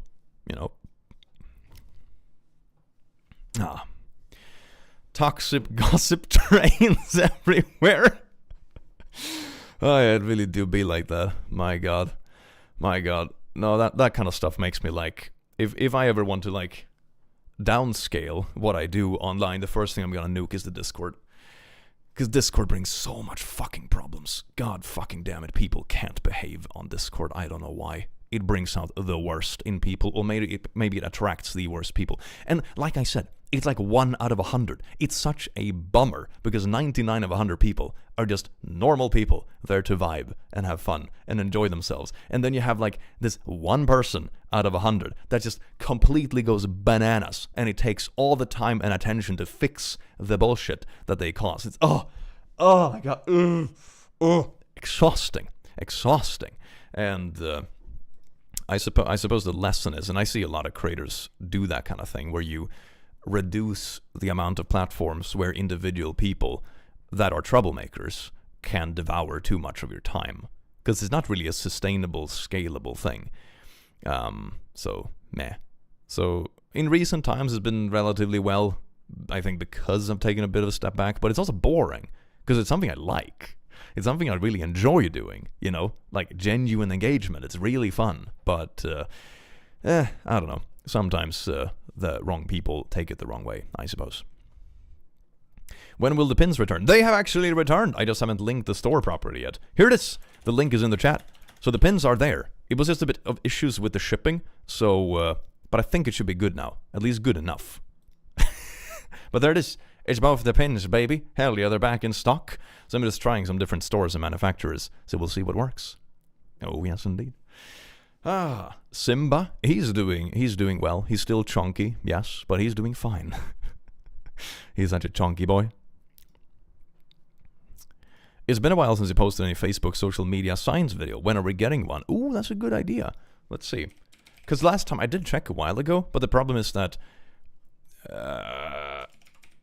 it's very repetitious, if that makes sense. It's like, oh gee, the anti-vaxxers are at it again. You know? Which is still funny to talk about, but you can only do it ever so often. It felt like those videos were way more poppin' during like COVID, because you know the pseudoscience was just exploding. Nowadays it's a bit more low key. It's not as much of that stuff anymore, which is a good thing, I suppose, but it also means less content. Parasocial is knowing personal details of someone and getting attached to them closely, but it's solely one side. I'm just responding to someone who asked what it means. Yeah, basically, it's like, imagine you watch your favorite streamer every day, and because you watch this streamer, you start assuming that you know them on a personal level or that you're friends, just because you see their face every day. But in reality, it's not an actual two-way street relationship, kind of. Any plans on more r/frick you Karen? That's a good idea.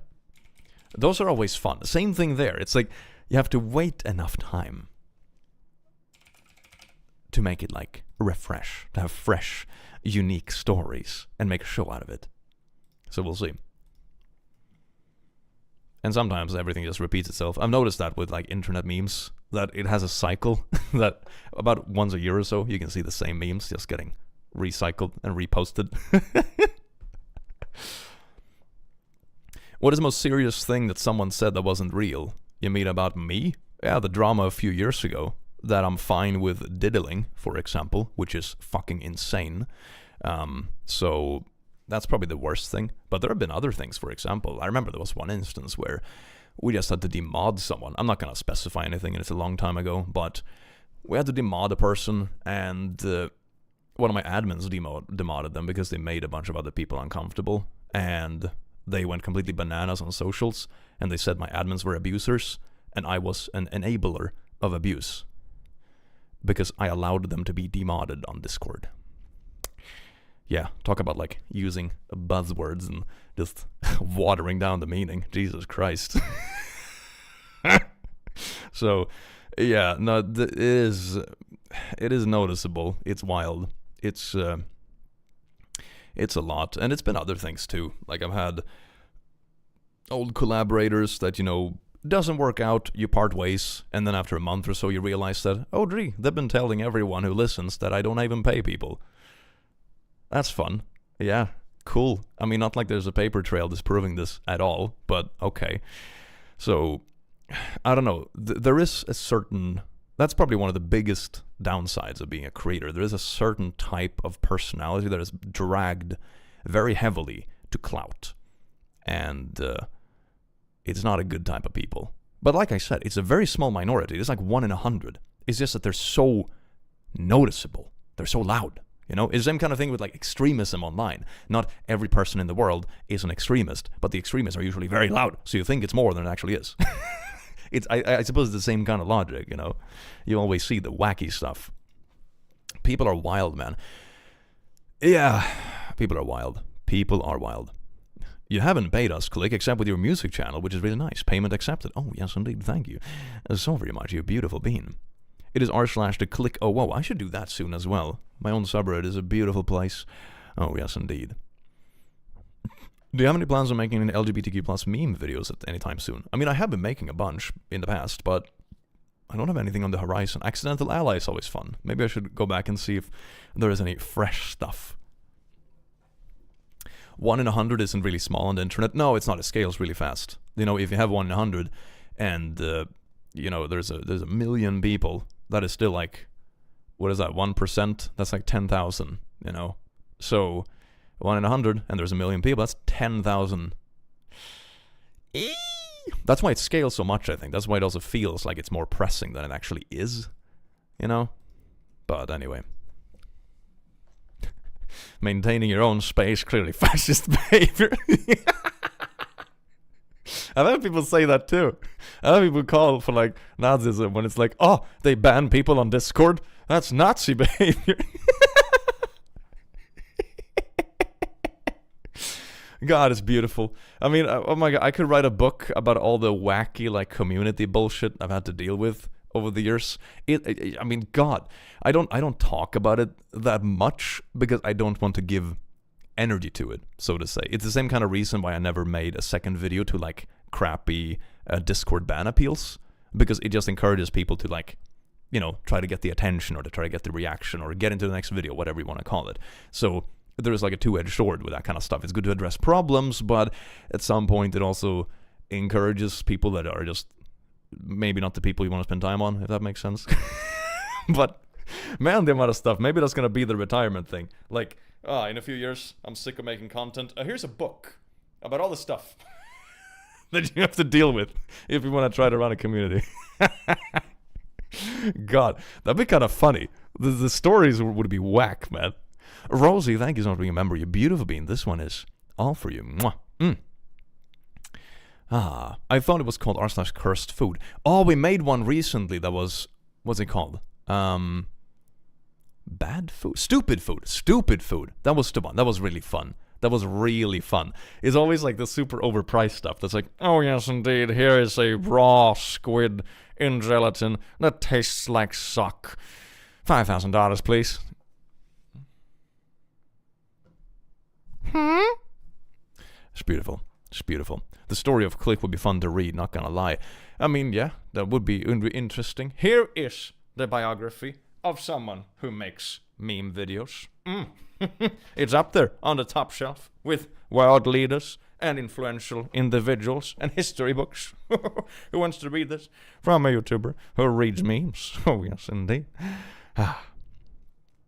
The emotional support demon is staring into my soul. That is good. That is a good thing. That is very good. Hey, Klick, spricht du Deutsch? Ja, ein bisschen. Have you ever heard of the subreddit called r/? You should make a video on that. I don't know. Sounds weird. You should totally more of this new fnurry stuff. But people keep saying this, but I don't know what it is. It's so weird. What's your favorite YouTuber? Not yourself. Damn it. Good question. Good question. Do I have a favorite YouTuber right now? I don't know, man. What's on my homepage? Ooh, I am the top suggestion on my own homepage. Hell yeah. Yeah, who would be my favorite YouTuber? Do I have a favorite YouTuber right now? Who would be my favorite YouTuber? I'm not sure if I have one right now. I don't really have one that I've watched like religiously in recent times. One topic? That's too easy, chat. That's too easy. You can't just always pick your friends. God. Oh, one topic isn't my favorite YouTuber, is my favorite boyfriend.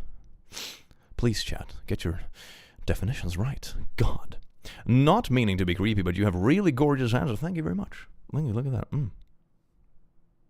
That's also maybe a future career option. I can just be a hand model. That's actually a thing. You know, the people always have the hands in like clock commercials and stuff. Hell yeah. I don't understand how YouTube can produce creators and influencers like UNOT, but also toxic people like Colleen. I think here's something I've realized that is a little bit,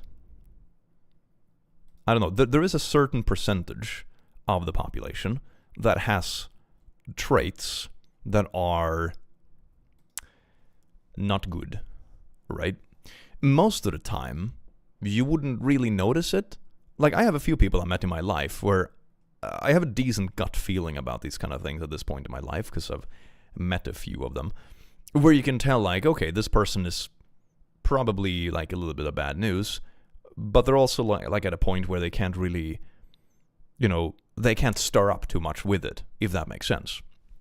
when you have a place like YouTube where you can get a lot of resources and influence and fans, especially fans like endorsing you and treating you like some god, that does something to people. And a certain part of the population which has this like personality traits or whatever you want to call it that are like a little bit iffy, that gets severely enhanced by it. So I think that's part of it. Like, YouTube doesn't create bad people, but it certainly enhances it. And you can see this all around the world, for example. It's rare, or how should I put it? It's like more of a almost statistical, philosophical line of logic, but it's something along the lines of that. If you are purely ethical, you are gonna stop yourself from a certain achievements that would leverage yourself, if that makes sense. So if you look at, for example, YouTube, someone who would be willing to, play dirty, for example, might get ahead in certain instances. Or, the endorsement you get from YouTube, both the explosive growth, monetary gain, fans, always being there for you or thinking that you're always in the right, for example, it does something to people. It really does. I think I was very lucky with YouTube, and I also tell my friends that also do this kind of stuff, like, if I ever turn into this, just slap me in the face, please. But I think I was very lucky with how my channel started doing well to the point I became a full-time creator when I was like 26, 27. I was pretty old compared to some other creators, and I think that was very healthy because I already had a good frame of reference. I had already gone through high school. I had a job for a year in between high school and uni. I went through my uni education for half a decade. I worked a good old regular office job after that, and then I got into YouTube. So I had a frame of reference about, I think, just life in general. And I think that is a very good thing. It keeps you grounded in a way, because it can very easily get to your head. Very easily. I've seen it happen many times. And it does weird things to people around you. It really does. Like I don't think I made many new friends IRL since I became a creator. And that's not to make it sound sad. It's mainly because I already had good established friendships that were healthy before that. But you do, like, the uncomfortable questions, they happen in real life too. It's a little bit, I don't know, it's kind of wild. But yeah, so meh. Where did you work? I'm not going to specify that. Destructo, thank you so much for being a noble lasso, you beautiful bean. This one is all for you. Mwah. Olivia, thank you so much for the 2. What is your advice for new YouTubers? I would say have fun with it. Because that's the thing. Every YouTuber that you see that is a professional, apart from like some content farms, I suppose, that are more like faceless, but for the most part, every creator you see that you watch started doing it as a hobby because they just genuinely enjoyed it. And also another more practical tip, I suppose, is pick a line of content that you can make a lot of. I tried for a little time to make more like documentary videos for a brief time. But I quickly realized that the amount of topics I was interested in was enough for like, there were like 5 video ideas I really wanted to make. And I was like, okay, that's 5 videos. Now what? But if you do, for example, the kind of stuff I do, or you do gaming or let's plays or a more specific show or maybe a podcast with guests, then you kind of have like a naturally cycling content in a way, which is nice. Hepatica, thank you so much for being a royal lasso. You beautiful being. This one is all for you. Mwah. Quick thing, I don't really want to go anywhere with singing, but I really like it. Could sound alright with practice. Got any tips? Listen to yourself. Like, do this a lot. That helps. Oh, yes, indubitably. But yeah, that helps with voice acting too. Hearing yourself. That is really cringe in the beginning, but God, it helps. God, it helps. I think it's because you seem genuine, plus the extra experience is added maturity, makes your content comforting. I mean, I try to keep it chill in a way. Because I think that's what people also are looking for, kind of. Keeps it just like a bit grounded, I suppose. Which it kind of is. Like, I'm just a regular dude sitting in like a home-built studio reading memes. Like, it's not anything fancy. I have like a couple of lights and a camera and a microphone. That's it. you know, and then I printed, you know, just with my home printer, a bunch of stuff to put on the wall. Like, it's very homemade, everything, which I think is also the charm, but it is, maybe it feels humble because I think it is.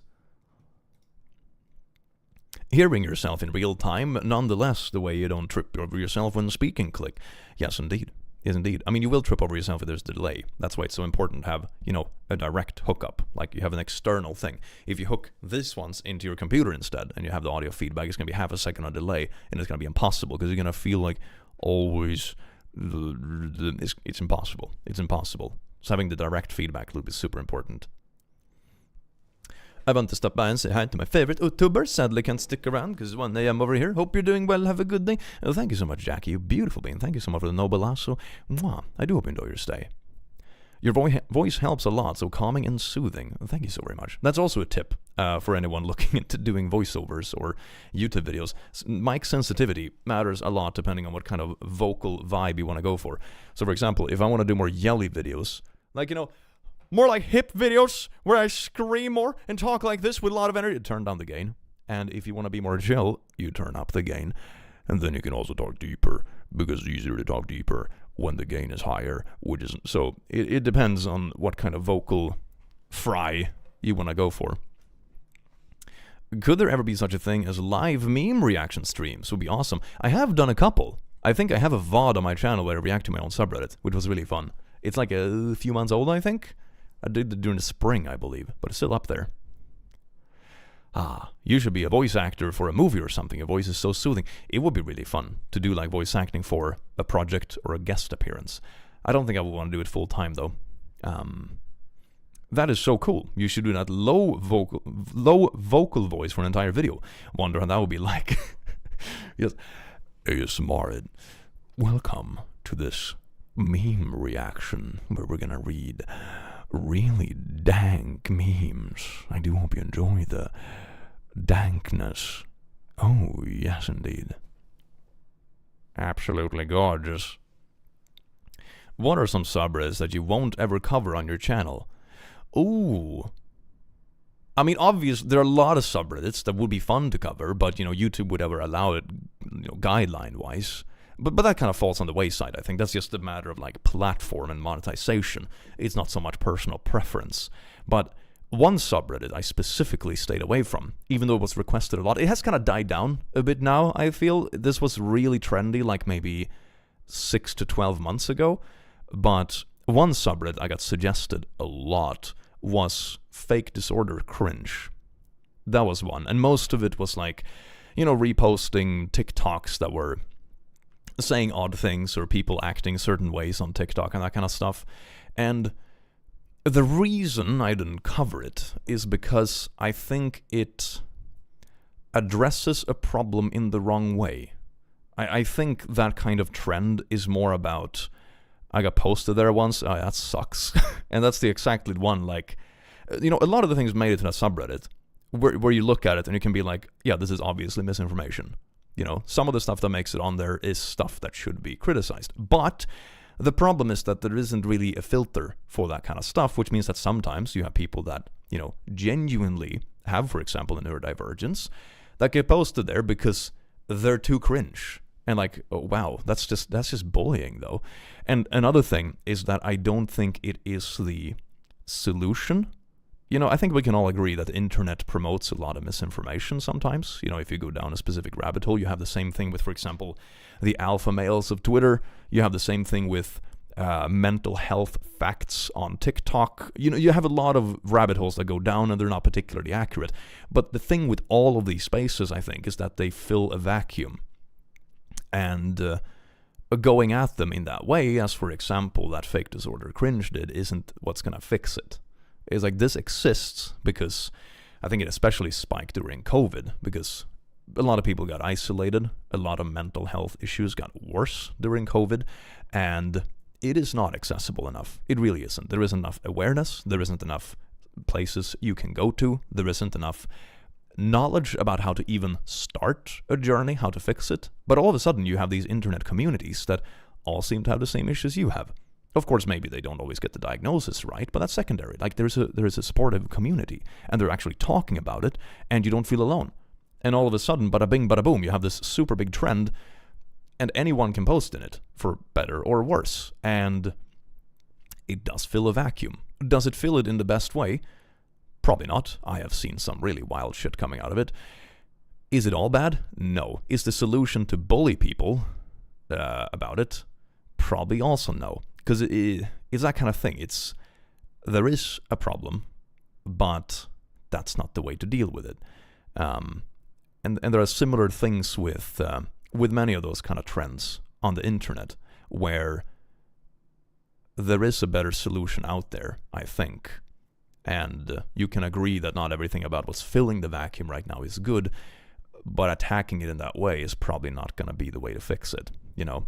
Then, of course, there are some horror stories from that kind of stuff too, where, you know, I remember, for example, there's been a few times where some influencer on TikTok came out where they were faking a bunch of stuff, which meant they were spreading misinformation and fake awareness about various conditions, and it came out they didn't actually have them, and, you know, it was just clout chasing. And yeah, that's wild.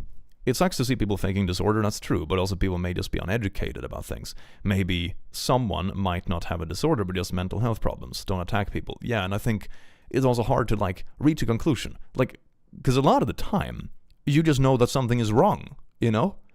And then if you don't have access or the resources to actually get it, you know, properly, for example, diagnosed or talk to someone or work on it, but then you have this community where it's like, oh, this person seems to have sort of the same problems as I do, you know, close enough, and they are saying this and this. Then maybe that person has no freaking clue what they're talking about, but at least someone is talking about it, you know, and there you go. There you go. I don't really post on TikTok or anything about my ADHD and possible autism because I've been afraid of people believing I'm faking it. And that's also so sad. It's also so sad. And I think these kind of trends are so delicate because on one side, you do want to call out things that are faking it because, of course, it makes it more difficult for the people that are actually going through things. But at the same time, how do you exactly know who's faking it and not? And if you start calling out people that are faking it but don't always get it right, are you just going to encourage calling more people fake even though they might not be fake either? You see what I'm saying? It's like, will the call out actually reduce the amount of faking, or will the call out just encourage more people to call everyone fakers? You know, it's a really, like, how do you tackle it? And that's sort of why I just stayed away from it, because I don't believe I have all the knowledge to properly address it. So I just took a step back from it. It's horrible that people fake having disorders for clout. Yeah, that too. There's even the there is even a disorder which makes people imitate disorders around them. I think it's called, like, what's it called? Munchausen? Something like that. What's it called? Something like that. Which is also, like, interesting, which is a disorder in of itself, but it makes you imitate things around you, which of course adds another whole level of complexity to the whole thing. Absolutely gorgeous internet problems. Oh yes, indeed. Are there any subs that make you feel disgusted that they exist by the community that's a part of those subs? I don't think I spend any time in those kind of communities, to be honest. I am a little bit weirded out about the... Actually, I haven't seen any of it in a while. Is it still up? Hold on, I need to check. There were, like, a huge surge of subreddits, like... Oh yeah, it's still up. Maybe it's just died down in popularity, but it's like r/true rate me, for example. Which is, like, I understand the appeal. It feels like a more modern and, like, weirdly red-pilled version of, like, an app we had way back in the day before Twitter called Hot or Not. And it's just rating people's appearances, basically. So some part of it, I think, stems from, you know, that people want to look good and getting some feedback on how you know, dress yourself or take care of yourself or haircut or whatever can be good. But I think it also goes a bit far, you know? And I think that's what it's like, meh. We can all acknowledge that appearances matter a lot in this world. That's just a matter of fact. So, of course, people would want to get feedback on how they look, and maybe constructive feedback to, like, wear your hair this way or improve this kind of thing. Or if you just got a nose job, then everything would be fine. You know, whatever it might be, which road you want to go down. But I also think it turns into, like, I don't know. It gives me a weird vibe. I can't quite explain it in a proper way. let's not talk about old Reddit then. But I wouldn't say that kind of thing, though, like, genuinely disgusts me in a way, because I understand why it exists, and I understand what people want out of it. And I think we've been doing that stuff long before these subreddits existed. Like I said, I remember an app we had back in the day that was called Hot or Not. That was basically Tinder. It was kind of like a dating app, but you were mainly just interested in getting validation. So that was a thing that was popular in like my high school class back, fucking 15 years ago. But so this kind of thing has always been a thing for as long as humans have existed. But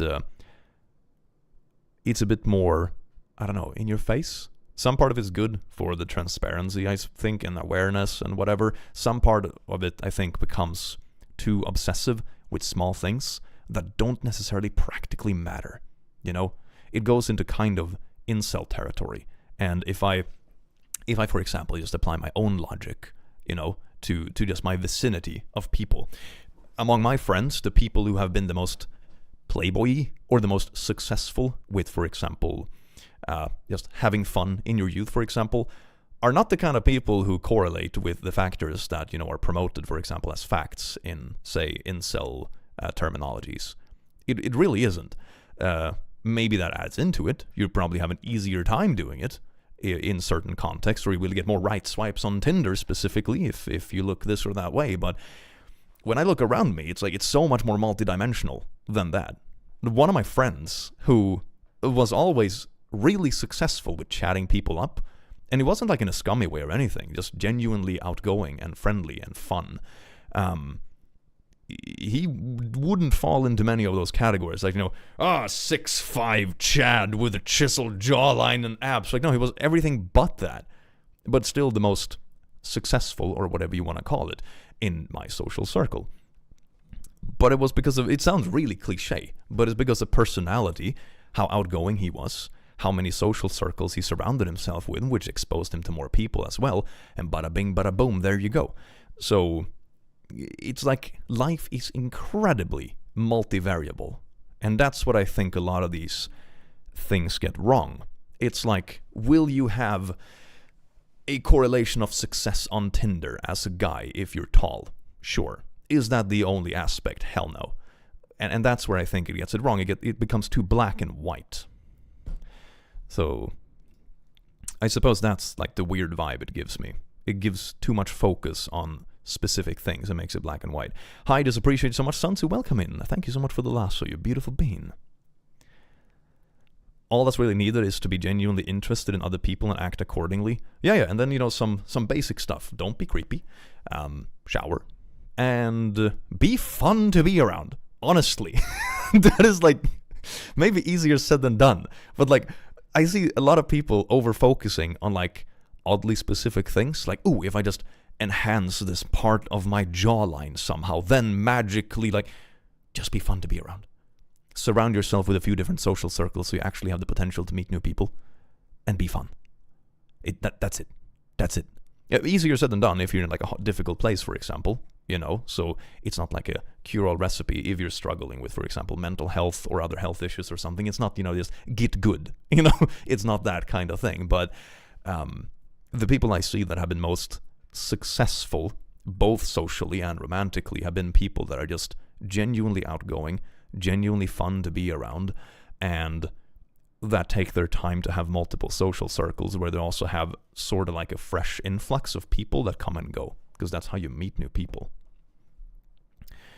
Which I have been worse with since I started YouTube, because you don't meet like colleagues or anything like that, so everything has to be manual.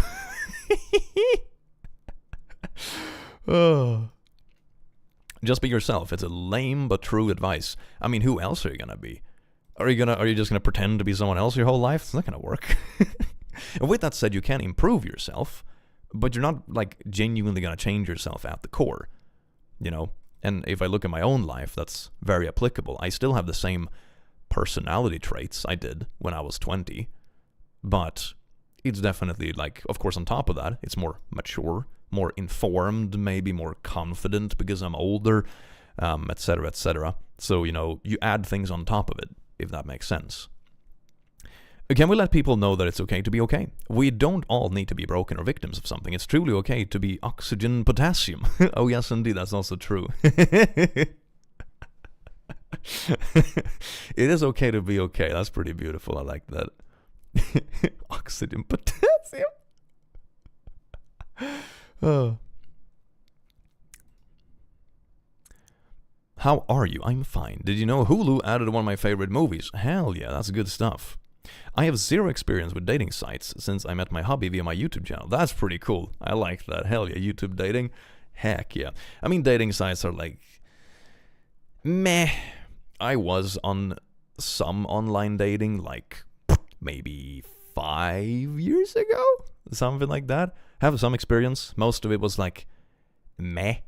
It's always, my experience with it is always that it's more interesting before than during. So when you think about it, it's like, oh my god, I wonder what this is gonna be like. Ooh, the excitement of the unknown. But then once you're there, it's just like, mindless swiping. Maybe you get a match. Most of it is bots. And like, most people there are just promoting their fucking Instagram anyway. Ugh. It's just kind of a waste of time, to be honest. I know people who have met like their significant other through dating apps and stuff too, don't get me wrong, but I found it a time sink. A very similar feeling to just mindlessly scrolling Twitter, if that makes sense. It's that kind of thing. On the occasion, there will be a gold nugget sometimes, but most of it is mindless scrolling you don't even remember.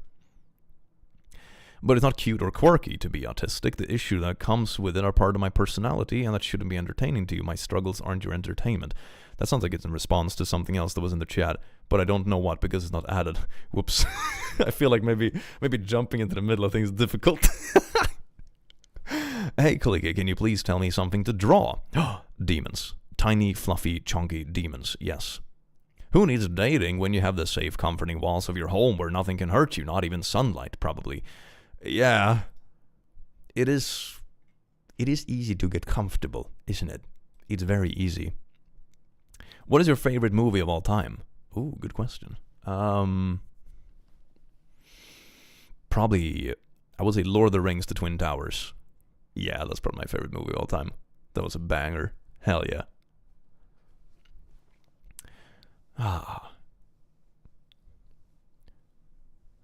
That was about the show Love on the Spectrum, I think. Oh, okay. All right. Okay, then I follow a little bit what the context is. The two... But yeah, Lord of the Rings is really good. I love it. Super good. Super good. At the click, it was people pretending to be autistic online and those who find it cute/fun to watch shows like Love on the Spectrum. Oh, okay. Yeah, sometimes people try to turn things into like quirky things, I suppose. Sometimes it works, but I don't think it works in that context. You know, I'm skeptical. I don't know anything about this, so I'm just spitballing. But for example, when it comes to my own color blindness, I think it's really fun to do like colorblind tests on stream or like meme about it on my subreddit because it's just silly fun and it ain't that serious and it's not really affecting my life in a specific way. But I also know, for example, when I was young that I was really insecure about it. When I was like, fucking 15 years old. I didn't want to tell anyone about it because I thought I was broken somehow. But that changed, of course, as I got older, and that was like a silly thing. Dyslexia was one thing like that as well. Now it's just kind of funny that sometimes I misread a word, and it's kind of funny in the videos where it's like, oh, look at Swedish person that pronounces dyslexitive. It's just silly. But I also know that for people it can be heavy. So it's always the balance. I think that, like, I don't know, making what you want about it for yourself is fine. But for example, I would never tell the world that, like, oh, no, being dyslexic, I can't even say it properly anymore. I've been joking about it too much. But like, being dyslexic is never a problem, because I have learned to deal with it. So should everyone, that's not fine, So I think that's a balance. There's a balance between, what you're comfortable with versus projecting it on other people. Even if you have a certain thing, doesn't mean that every experience is the same. And that's, for example, one thing that I find so challenging with arbitrary rules, specifically from the US, where it's like, reclaiming things back and forth, doing this and that, and who can say what, and who can say who, and who can joke about what. And it's like, people don't even agree. Not even the people in the community agree. How the frick am I supposed to follow this? What? Edward, thank you so much for being a lasso. You're beautiful. This one is all for you. Mwah. Dyslaxative. Oh yes, indeed. I just poop out words everywhere, which I kind of do. Is literally my job, just pooping out words. Oh yes. Have you thought about getting your mustache back? I did regrow it during the summer, actually. I had it for a bit, like a month or two ago. Hell yeah. I might regrow it in November, but we'll see. We are in the dyslaxative club together. Hell yeah. Dyslexia is basically the reason I am together with my boyfriend. Made a joke and mistyped. He said, why not? Oh, hell yeah. It's like, do you want to go... You were going to say, like, do you enjoy dried dates? And instead you wrote, like, hey, do you want to go on a date? And he was like, yeah. I'm on the spectrum myself, and it's just different writing of the brain than normal. Doesn't make us less of a person at all. Oh, not at all. Of course it doesn't. And people work incredibly differently. And it's about figuring out how you work and how you want to work around it that is important. I did the same thing with, like, well, not it's not the same thing, of course, but like with dyslexia, for example. A lot of autocorrect programs, and I actually realized it's less bad in English. My dyslexia is way worse in Swedish, because you also have different letters. You have more letters that can sound the same. So, for example, E and Ä, which is the weird A with two dots above it. So, for example, that one is kind of sometimes interchangeable with E. Not actually interchangeable, but easy to mix up, because sometimes they have the same sound and that kind of thing. And the same thing with O and Å, which is the A with the circle above it, which always made it harder. So sometimes when something is pronounced O, it can be either the weird A or it can be an O. And that made it way worse. In English, you have fewer letters, and somehow English was always easier for me when it came to spelling. Don't know why. How do you go about creative hobbies? Currently trying to learn crocheting, which I pronounce as crotched in my videos, and dear God, the comments. Anyway, I was learning crotching to make a beanie for my best friend's birthday. Ooh. Well, I don't do crotching myself, but creative hobbies. All my creative hobbies turned into my job, basically. I don't know if I have any good knowledge anymore. Hi, Click, thank you for the great content. Made a fuzzy frog. Couldn't help myself and had to make an attempt at a design after your last vid. Hell yeah, I love fuzzy frogs. Best thing ever, fuzzy gay frogs. Booyah, baby. That would be a good charity plushie. A fuzzy gray frog. Edward Williams, thank you so much for being a lasso. You're beautiful being. This one is all for you. Mwah. Hello, Clicky Vicky. You smell lovely today. Thank you so much, Yellow Timer. Mwah. Absolutely gorgeous. Oh, yes, indeed. When I was still in grade school, my teachers would make me feel bad for not understanding simple instructions. I'm on the spectrum. Yeah, I hope that it's gotten better, honestly. There are so many things I remember from back in the day when I went to school, like, 15 years ago, and then I just think back on it, I'm like, damn, that's wild. We never learned about. For example, LGBTQ topics. I don't think we ever had a conversation about LGBTQ stuff. The first time I saw anything about it was like an LGBTQ-related club that was vaguely advertised in my high school. That was it. But like even in like the sex ed classes that were kind of lacking in the first place, there was nothing. And like looking back at it, I'm like, fuck, that blows my mind. That didn't exist. And it's not even long ago. Like when that was like 15 years ago. 15 years ago, I was 15 years old and like in 9th grade or something like that. You know, typical age when you start like realizing things about yourself and start experimenting, that kind of thing. It's fucking wild that never existed. It's not even long ago. It's not even long ago. It's wild. And the same thing goes with, for example, neurodivergencies or anything like that.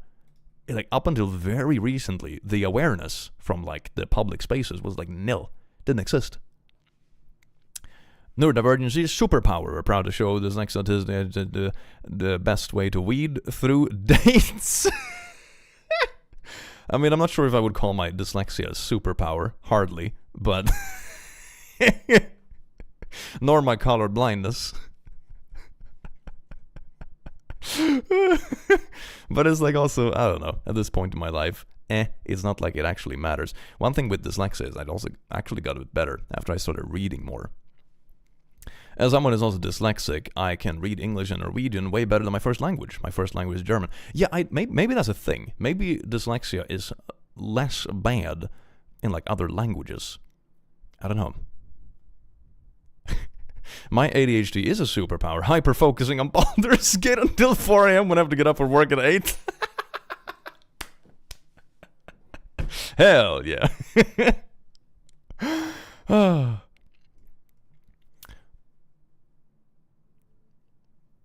My superpower is that I can't read.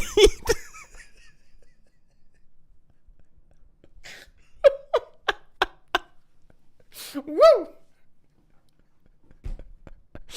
Oh, that's gorgeous. Excellent.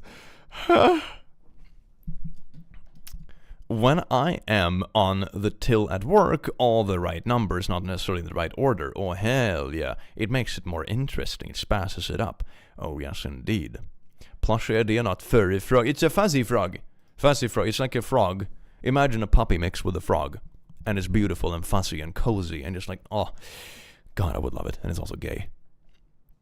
I had a consultant psychiatrist tell me I wasn't behaving like the teenage boys with ADHD that get up and leave the room. I'm like, sir, I'm a 37-year-old woman, and also this is a phone interview?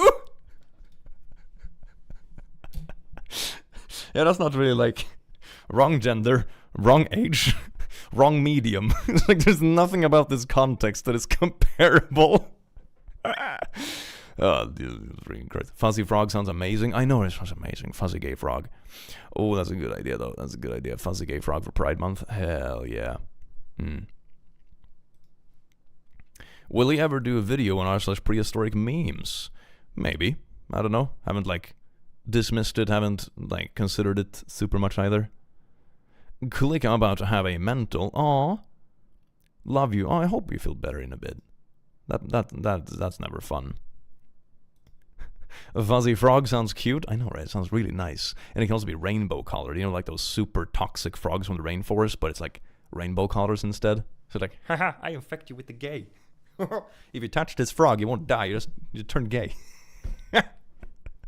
Oh, Jimmy, no, look out, it's the gay frog. They're not turning the frogs gay. The frog's turning you gay. Oh, that's beautiful. My teacher once said that I can't have ADHD because I wasn't hyperactive 100% of the day, 24/7, 365 days, damn a year, bouncing off the walls. Yeah, it's silly sometimes. Teachers also aren't, like, trained psychiatrists. You know? They have some experience seeing, like, a multitude of kids, of course, but, like, that's the thing. Individuality matters a lot. My superpower is that I can't control my mood state. Oh, that sounds awful. Oh, man. I'm like that when I have that food. I get hangry. Late, but in German memes, there's a thing of writing Mammer, Omer, instead of Mama, Oma, Mom, Grandma. Because is pronounced like, poor dyslexic people. Oh, yeah. The struggle. Oh, yes, indeed. You should go nostalgic and do a show about the Far Side cartoons. What? No idea what that is. Audiobooks make my dyslexia much easier, and AI reading articles is nice. Oh, I can imagine, yeah. There's one thing called, like, what is it? It's not bionic. Is it bionic reading? Yeah, bionic reading. Yeah, let's see. Can I see an example text here? Maybe just go to images. Hold on. Yeah, here's like an example. Hold on. Can I bring this up in like a new... Come on. Why is it so difficult? Open this in... Thank you. I just want the image. Okay, that's annoying. And anyway, let's see. So here is like bionic reading, which as a dyslexic I found kind of interesting. So it's like it highlights certain letters, right? It's like bionic reading is a new method facilitating the reading process by guiding the eyes through the text. It goes so freaking fast. If you try to read this, compared to normal text, it goes so quick. It's insane. I love this. I need to have books in this. Right? It's so good. Bionic reading is a new method facilitating the reading process by guiding the eyes through the text with artificial. As a result, the reader is only focusing on highlighted initial letters unless the brain is completely underwater. Internet board dominated by shallow forms of reading. Bionic reading has been encouraged more in-depth reading around somebody. It's like, bam! It's twice as fast. It's insane. I can't even speak as fast as I read this. It's insane. I love this. I love this. This drives me crazy. Can't read 2 lines. Really?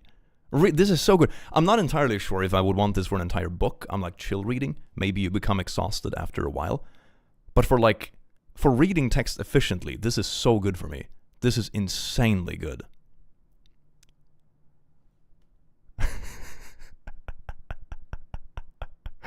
That is like reading on speed. I know, right? It goes so fast. It's because your brain automatically fills in the letters. I don't think this would work, for example, while you're learning a language, right? This probably works best if you are already fluent or if it's like your native tongue. Then it works well because then you know all the words, right? I would not be able to do this in German, for example, because I am too slow and I don't know all the words by heart. Then it wouldn't work. But in English or Swedish, hell yeah. I read that so fast. I know, it's insane. It's insane how fast this goes. That's bionic reading. I do want to try more stuff with it because it's really cool. It's really cool.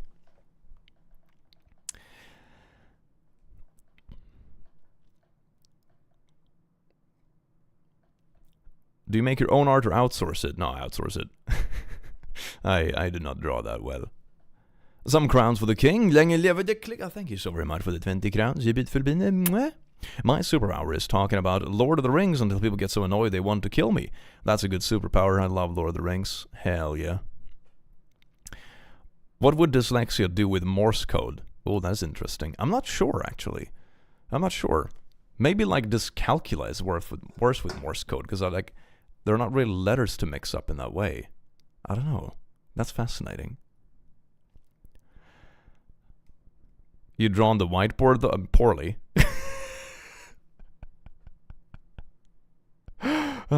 Anyway, it is getting a little bit late, and I have a video to release today as well that I probably will release today. I think I will release it today. We'll see. Maybe today or maybe tomorrow, but I was thinking about releasing it today. Anyway, thank you so much, you beautiful beings, for dropping by today's stream. It was good little chats. We had a good vibe, and I hope to see you in the very next stream that I decide to do. It's always a good time to catch up with everyone and just have a nice little chill time. And now I'm gonna munch some dinner and chill a little bit. Mungo, don't you the butt? Oh, yes, indeed. Remember, pick up these little boys before they're gone forever. Link is in the description. And I will see you in the very near future. Take care, you beautiful beings. Mwah.